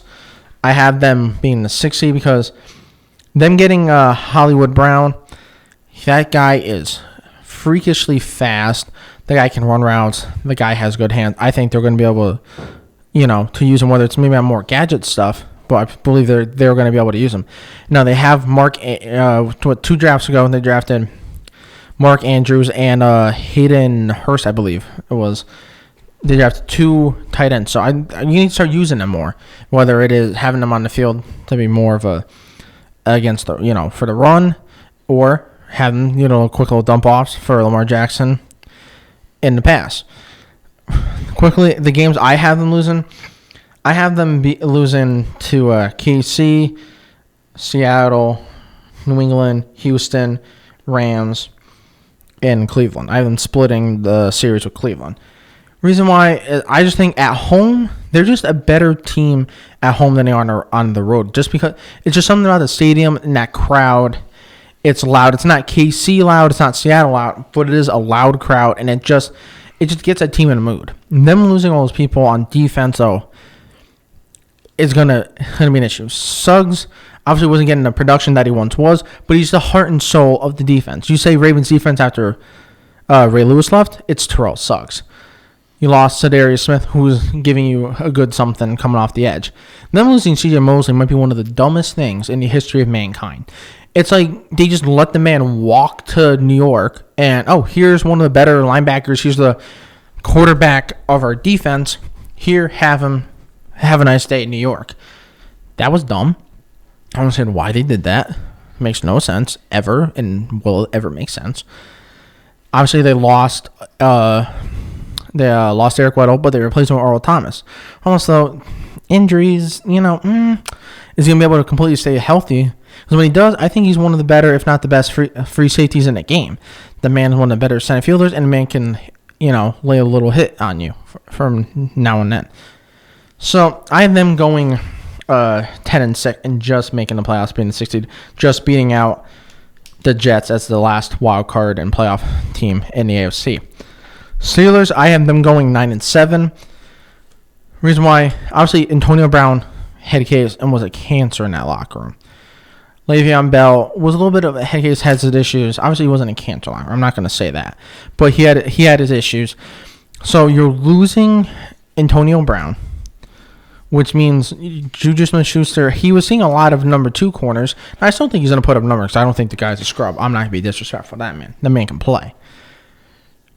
But now you're facing number 1 corners. You're going to face a number 1, you're the number 1 priority every play, every game, come opposing defenses.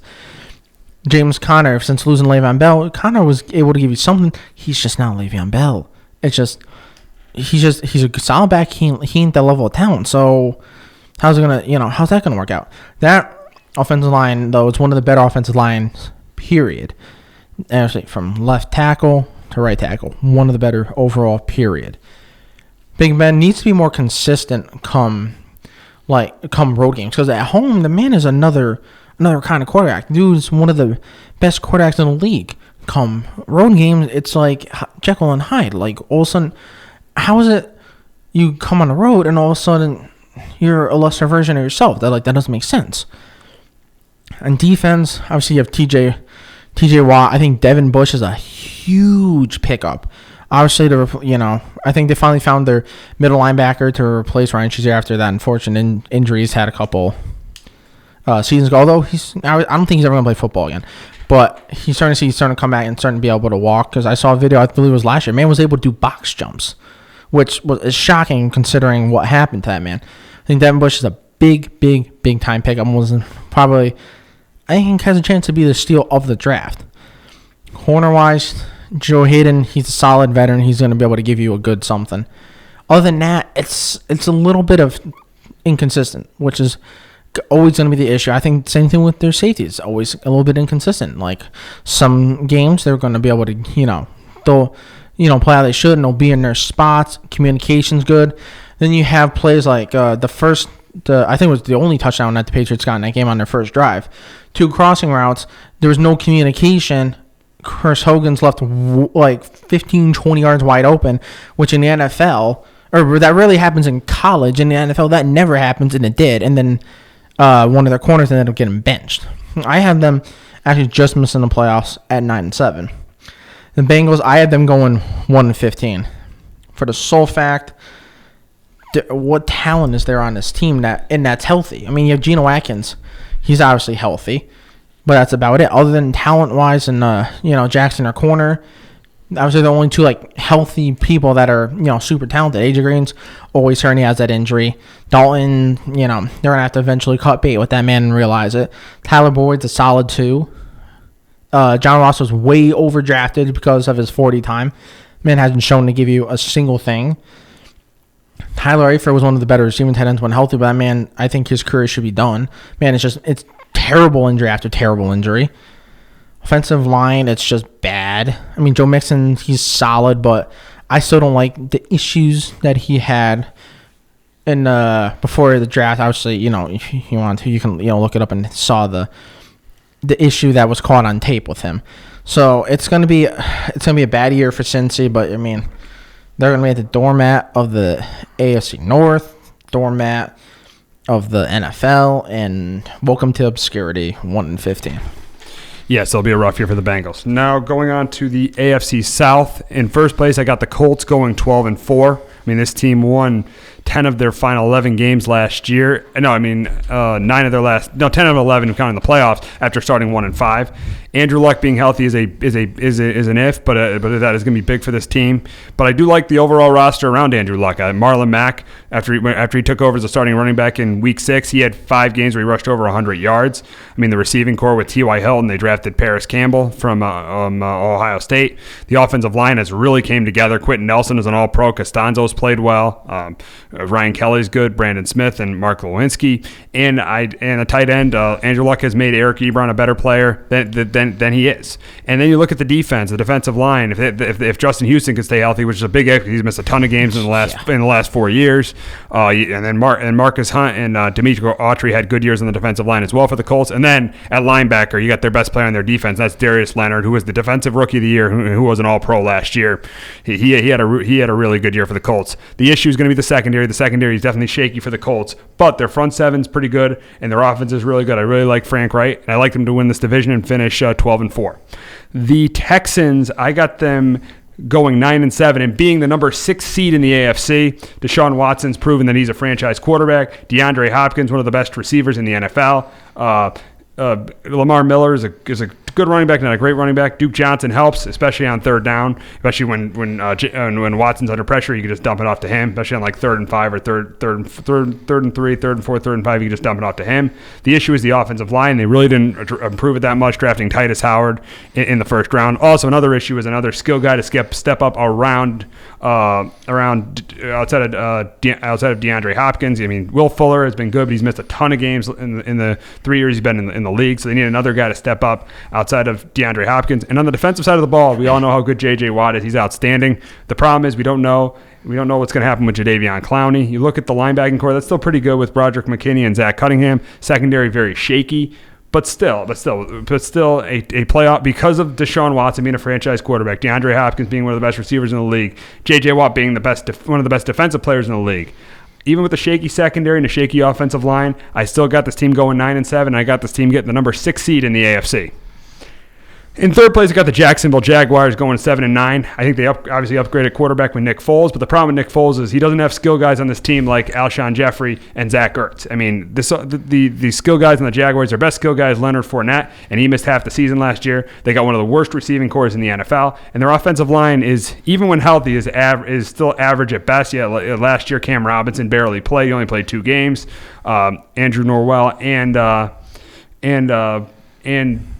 Brandon Linder missed mostly half the season too last year, so this offensive line is average to below average.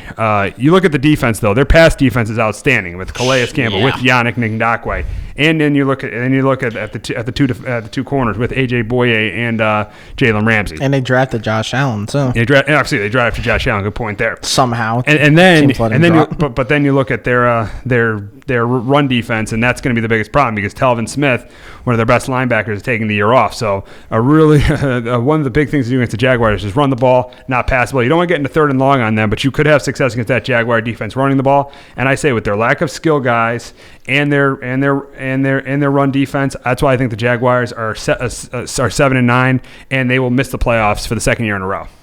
And lastly, I got the Tennessee Titans finishing in last place. And this could be a surprise, but I got them finishing 5-11. I think Taylor Lewan's suspension is big for that team. He's one of the top. He's suspended for the first 4 games of the season. He's one of the top defensive offensive tackles in the game. It's a good offensive line outside of him too. They picked up Roger Stafford and they got Jack Conlon on the right side. But Lewan being suspended for the first 4 games, that's a big loss. You look at the running back. Derrick Henry's a good running back. The receiver wise, Corey Davis. They did get Adam Humphries, which is a good pickup. He's a good slot guy, but Corey Davis needs to prove to be more consistent and show that he is worth the number 5 pick. They also got AJ Brown. But the quarterback position is a problem, and it could be a major problem, especially with Lewan out. You got 2 injury-prone quarterbacks playing behind a backup left tackle, and I think Dennis Kelly. You could have a lot of problems there. That could become very, very problematic for that team. You look at the defensive side of the ball. They got some good defensive players. They got on the defensive line. They got Jarrell Casey. They did add Cameron Wake. They do have Kevin Byard. Malcolm Butler didn't have as good of a year in New England, but he's still decent. They got Dory Jackson's okay. The problem is their run defense was 18th in the league. They really didn't improve that much. I think their defense is decent, but it's not great. And I think the quarterback play, 2 injury-prone quarterbacks, with Taylor Lewan suspended, is recipe for a last-place season and for them to finish 5-11 in last place in the AFC South. Kyle. AFC South, I have it's a relatively close division. I have the Colts winning it at 10-6 because I think they're going to win the division.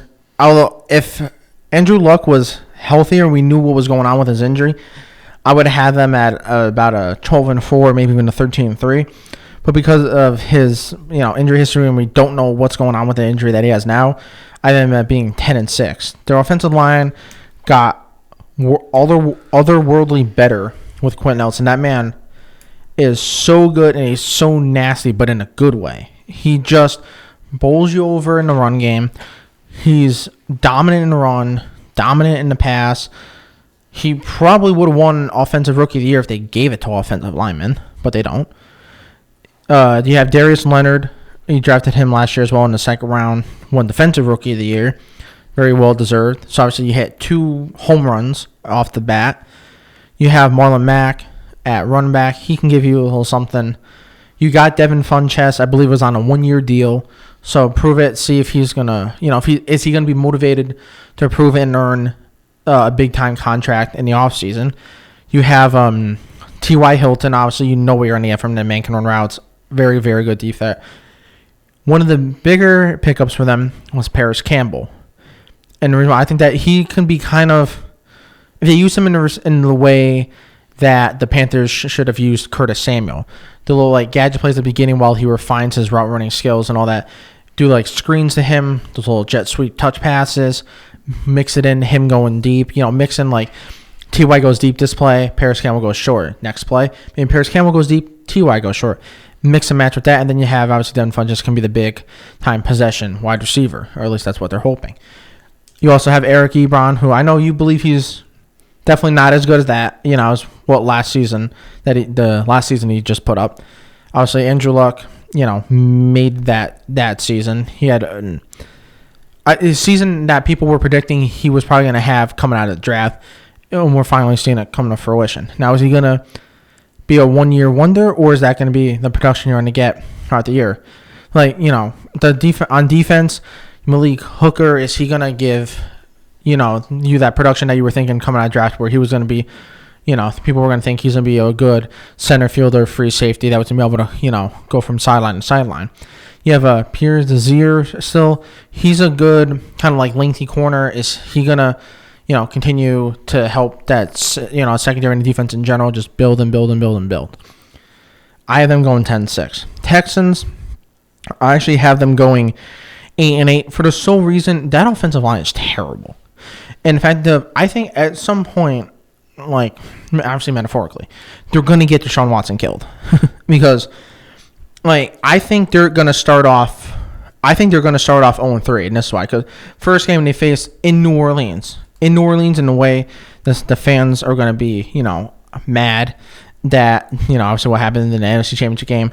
In that pass rush and with that O-line, good luck. Then you're going to face Jacksonville, again, with Yannick Ngakoue, Calais Campbell, Josh Allen, good luck. Then you're going to face the Chargers. Good luck with that pass rush. Then you even have Carolina after. Good luck with that, too. Then Atlanta. It's just I don't see any really winning formula for them. Like, come all the good pass rush teams because the offensive line is just brutal. I'm going to say you have DeAndre Hopkins, who people, for some reason, are now starting to finally realize that he's one of the better wide receivers in the game. You have Will Fuller, who's a great deep threat, but is never consistently healthy, so you never have the number 2 option behind him. The defense, obviously, J.J. Watt, finally, he was healthy. He still put up, his ridiculous numbers. Clowney, for the love of God, learned some technique, and that would make the defense and that pass rush otherworldly with him opposite of J.J. Watt. Their 2 middle linebackers are solid, not great, but they're able to hold down the force, as they need to. But ultimately, with them losing Tyrann Mathieu was a little inconsistent. He was always making plays, and them losing him is also going to be a big problem. And I think that O-line is just gonna be bad. And once they go 8-8, and they should make the playoffs, I believe they should make the playoffs relatively easy with this talent. That finally, if it's gonna click in their head, you need to draft linemen. And if they did, I would just focus on offensive linemen all off season long. This off season, because it's gonna be bad. I think it's gonna be soon right there with. And Cardinals is one of the worst offensive lines in the game in the NFL. Period. The Titans, I have them being third in the AFC South. I have them finishing 7-9. I think it's because Taylor Lewan's obviously suspension is going to hurt massively at the beginning. Mariota, is he going to finally develop the progression that he needs to in terms of going through reads? Like, okay, receiver 1 isn't open, 2 is open. Okay, let me hit 3. Or maybe this receiver's open, let me hit 2. He's got to start developing that ability as a quarterback. But I think the run game is going to help him because Derrick Henry is a grown man. That man has strength for days and days and days. And obviously, Deion Lewis is the perfect, compliment to him. He's a shifty back that can catch. And obviously, you saw what he did and, was able to do in New England. Man was able to put up numbers. Delaney Walker, he's that solid tight end that he's going to, you're not going to get elite, like, Travis Kelce, George Kittle type numbers, but he's going to be able to give you consistently, I think, 600 to 800 yards, and you know what you're going to get. Receiving-wise, you drafted A.J. Brown. You got Adam Humphries, Corey Davis. You have solid wide receivers. See if one of them's going to step out and be able, maybe who's going to show that they're the number 1 wide receiver in that offense. Defensive-wise, I think you got talent on that team, on that defense. You got Jurrell Casey, who's one of the better defensive lineman in the whole NFL. Other than that, you drafted Harold Landry, see if he's going to give you, something. You drafted, I'm trying to think what the guy, he's the middle linebacker, I believe it was from Bama, not this past draft, but 2 drafts ago. He needs to start performing and seeing why he was drafted that high. Obviously, it seems like the Patriots corners. They have Malcolm Butler. Is he going to show why he got that contract and maybe it wasn't him just being in a system or a product of Belichick's system, and it was just his talent and why you're in that contract. Logan Ryan's going to be able to give you something. Kevin Byard, I think, is one of the better safeties in the game. So I think overall wise, I think ultimately the downfall of this team and why they're not going to make the playoffs is going to be Mariota, his injuries, and then his inconsistency with his accuracy and his reads, because unfortunately, it's just not there. Other than that, I think overall the team is going to be a solid team. Jacksonville, I have them finishing last in AFC South. I have them finishing 6-10. I think it's for the sole fact their receiving core wise, they don't have even a good 2. They definitely obviously don't have a good 1. Their tight end spot is their running back, who's a very good running back when he's healthy, obviously isn't consistently healthy. The offensive line, spotty. Obviously, you got Nick Foles, who has shown to be big, obviously, in the last 2 playoff, runs with the Eagles. But he doesn't have nearly the receivers or the running backs or the tight end or the offensive line that he had with the Eagles. The defensive-wise, on 3rd and long, good luck. You might as well just punt it to the team on 3rd down because you're going to face Yannick Ngakoue, Calais Campbell, Josh Allen coming at you. Good luck with that. Then, obviously, Telvin Smith not playing, for whatever reason, he's taking a year off. I don't know what it's for. But, get your life together and all that. I respect that, but it's going to obviously hurt Jacksonville. Miles Jack is a freakishly athletic linebacker. He's shown to be one of the better, linebackers in the game. How's it going to be when he doesn't have Telvin Smith? Obviously, you have A.J. Bouye and Jalen Ramsey, one of the best, if not the best, corner duos in the league. Your safeties are good, but not great. They're obviously not to the level, even close to the level of the corners. So overall wise, it's going to be a little bit of a struggle. So, and I wonder, because of the lack of offense this team's going to put up, I wonder if the defense is going to kind of quit on the season the way they did last year. Because you saw at the end of the year, the Jacksonville team, they quit on the thing. They realized it wasn't happening, and they booked it in way before the end of the season. So I think ultimately they were going to be 6-10. So real quick, AFC South: Colts first, 6-10; Texans second, 8-8; Titans third, 7-9; Jacksonville fourth, 6-10. We'll talk about our last division. That's the AFC West, and I got the Chiefs winning the division again at 12-4. I think Mahomes has another huge year. Yes, the running game is a question mark, but I think Andy Reid is a great coach. He's going to scheme that out. He's got Carlos Hyde and Damian Williams. He's going to scheme that out. It won't be as good as it was with Kareem Hunt the last 2 years, but he'll scheme out a competent running game. Receiver, obviously, when you got a player like Tyreek Hill, that's huge, especially and a tight end with Travis Kelce. And the offensive line is not great, but good enough. And Mahomes is a mobile quarterback, so that's not going to be an issue either. I think their offense is going to be outstanding. I think on the defensive side of the ball, their line is really good. When you trade for Frank Clark, you got Chris Jones now switching from a 3-4 to a 4-3 as Steve Spagnuolo takes over for Bob Sutton as defensive coordinator. The back seven's a major issue. Their linebacking core, as you saw in the AFC Championship game, is not good at all with Reggie Ragland and Anthony Hitchens. And their secondaries outside of Tyrann Mathieu is a big issue. But still, with how good this offense is, with how good of a coach Andy Reid is, I got this team going 12-4, and with how good of a quarterback Patrick Mahomes is, I got this team going 12-4 and winning the AFC West. Coming in second, I got the Chargers going 8-8. I think this has been a really, really rough offseason for the Chargers. Obviously, they got Phillip Rivers, who's still a top 10 quarterback right now. You never know what's going to happen this year. I mean, a big issue with Melvin Gordon's holdout. Yes, they went 4-0 with him last year, but can Austin Eckler really handle the load the entire year? I don't think so. Their offensive line is absolutely terrible now, and you saw that in the New England game. That was a huge weakness of the Chargers.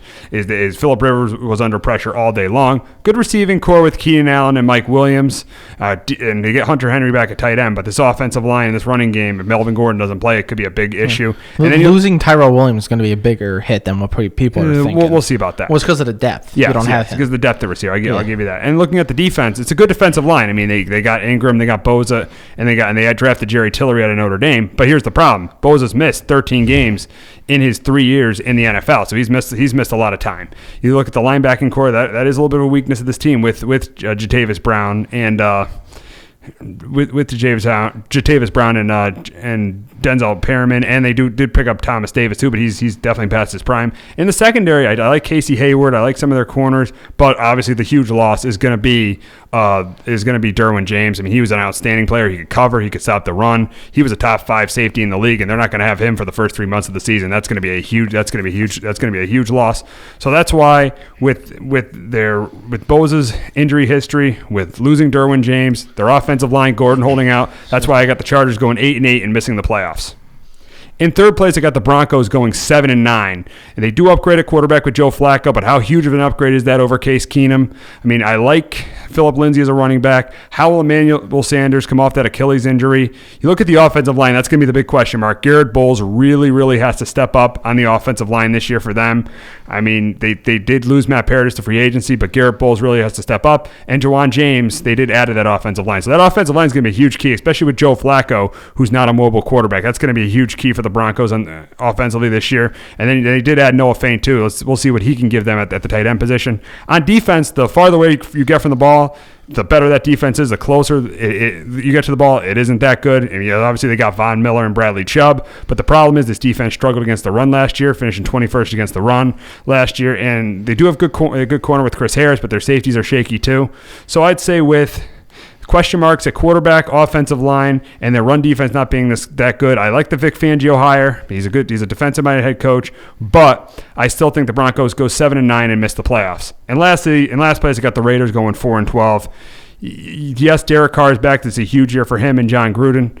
But obviously, you do add Antonio Brown, but you also add all the drama with Antonio Brown. It's been complete drama all offseason. The helmet, the feet. I'm not gonna talk about the feet because that's a serious issue. But the helmet's he's been absolutely childish about the helmet situation. I mean, it's just crazy for Antonio Brown. Well, real quick, sorry. That feet issue is a serious issue, but it's because of his own stupidity. I'll give you that. But yeah, I mean, the helmet situation has become absolutely ridiculous. And Mike Mayock has said, we want you to know if you're all in or all out, or we just don't want you. And you look at the running game. I like the pick getting Jack Jacobs in the first round. He might give them a running game. He looked pretty good in preseason the other night. But the offensive line, I think, is going to be bad again. I mean, Richie Incognito suspended for the first 2 games of the season. I think Gabe Jackson, one of their guards, is out for the first 6 weeks. You have Colton Miller, who really struggled at left tackle last year. Then you got Trent Brown, who you pay all this money to, $16 million a year to play right tackle. That makes no sense at all. It shows why your organization absolutely makes no sense. Awful. Going after the biggest diva in the league and then paying a guy $16 million a year to play right tackle. You look at the defense, and it still is one of the worst units in the league. They're getting taking Cleveland Farrell fourth overall is a major reach there. I mean, they did get Jonathan Abram, who's decent, but they got Fontez Burfict, but he's not good anymore. So their defense is one of the worst in the league, and that's why I have them at 4-12. Bad defense, questionable O-line, questionable quarterback play, and a diva player like Antonio Brown. I got them 4-12, finishing in last place in the AFC West. Right, for the AFC West, honestly, I think it's kind of obvious. I think I have the Chiefs winning the division. I have them going 12-4. I think their offense is not going to be. I don't know what's the best way. I don't think it's going to be as consistently good, but they're going to get more big plays because last year it was the receiving core was Sammy Watkins, Tyreek Hill, and Chris Conley. Now it's Sammy Watkins, Tyreek Hill, and they drafted this guy from Georgia, Mecole Hardman, who was originally going to be their replacement for Tyreek Hill because they didn't know what was going to go on with Tyreek Hill with his off-the-field issues, and that's a whole nother story for another day. But with him, that man is fast. So I think his team's going to be even more explosive. Now, obviously, you know what you're going to get with Travis Kelce, probably the best tight end in the league now. Offensive lines here and there, some games good, some games bad. I just saw in the first half of the AFC Championship game against the Patriots, it was very shaky. Then obviously they popped in the second half and obviously made it one of the better games, if not the best of the season. Defensive-wise, linebacking core, awful. Their secondary, besides Tyrann Mathieu, awful. Their pass rush-wise, okay, you got Frank Clark now. You still got Chris Jones, but one of the things that I don't agree with, and I heard some people say, is that, well, they traded D Ford, and at least they didn't pay him all that money. But it's like you traded a first-round pick to Seattle to get Frank Clark, so you already lost a first-round pick, and then you paid Frank Clark. So essentially, you gave up a first-round pick for like nothing. To me, that makes no sense. I think that was a dumb move by them, in my humble opinion. But I think offensive-wise, obviously, they're going to be probably the most explosive team in the league, and the offense is going to scare people to death. I have them going 12-4. Chargers, I have them going 11-5. I think it's a big reason why. And I think Phillip Rivers is going to have another outstanding year, although hopefully they figure out that issue with Melvin Gordon because that could potentially sink the team. And obviously you don't want that. You want to have, give Rivers a chance at a Super Bowl. He had a very good chance last year, and they just bottomed out when it came to the divisional round against the Patriots. Saw it was essentially a no contest from the beginning. Their pass rush, their outside pass rush is insanely good with Melvin Ingram and Bosa when he's healthy. They kind of shored up the inside a little bit with Tillery. Hopefully he can give you something consistently to give you a good, trio on that D-line.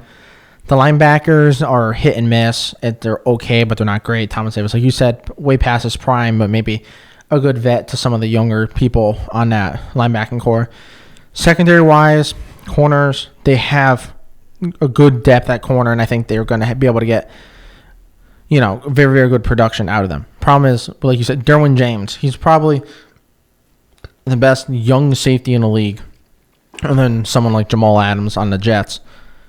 But that foot injuries are scary because sometimes they linger too long. You don't want to hurry it back and re-injure it worse and then potentially sabotage part or if not your whole season. And you don't want to keep having issues, game after game after game, season after season, and affect your whole career. Because if that man right now is one of the most talented safeties in the league, period, bar none.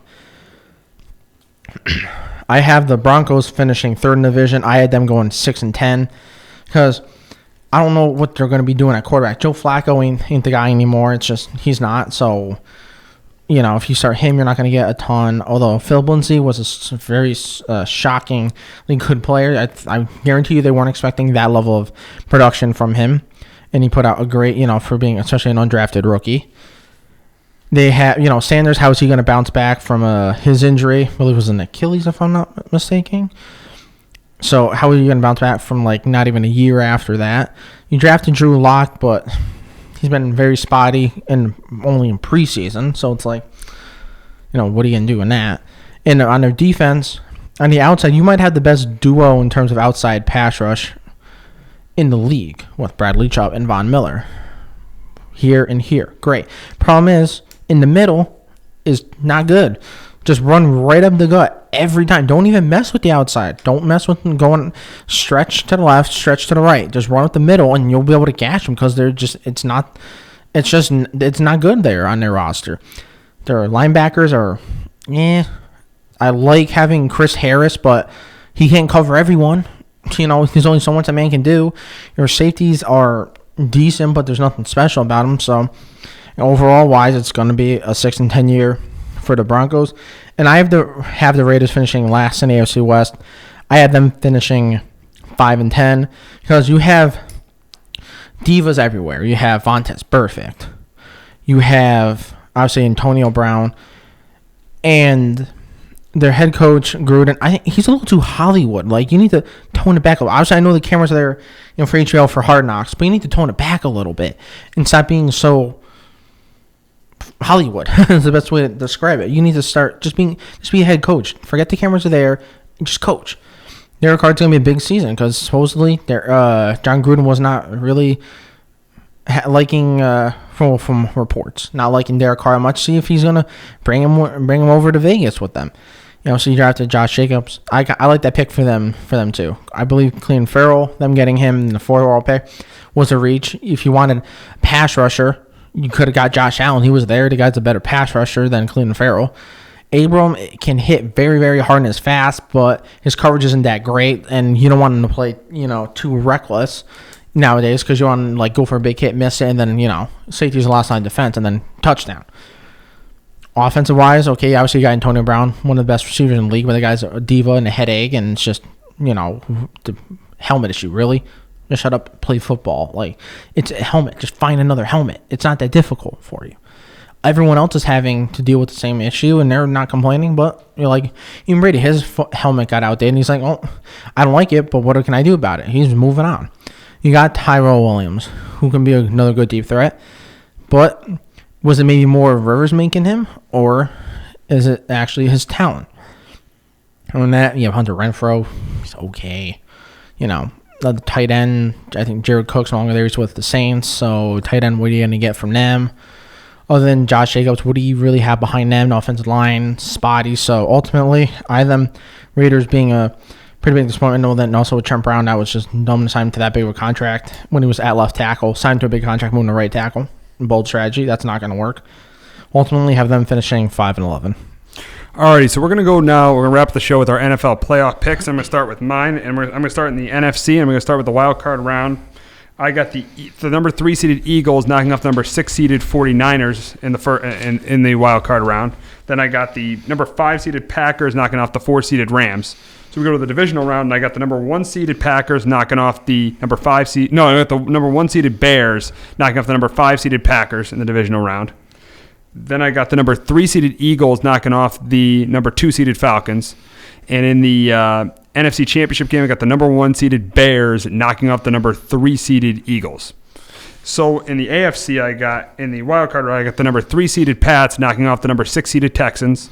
I got the number 5 seeded Jets knocking off the number 4 seeded Steelers. In the divisional round, I got the number 1 seeded Chiefs knocking off the number 5 seeded Jets. I also got the number 2 seeded Colts knocking off the number 3 seeded Patriots. And in the AFC Championship game, I got the number 2 seeded Colts knocking off the number 1 seeded Chiefs.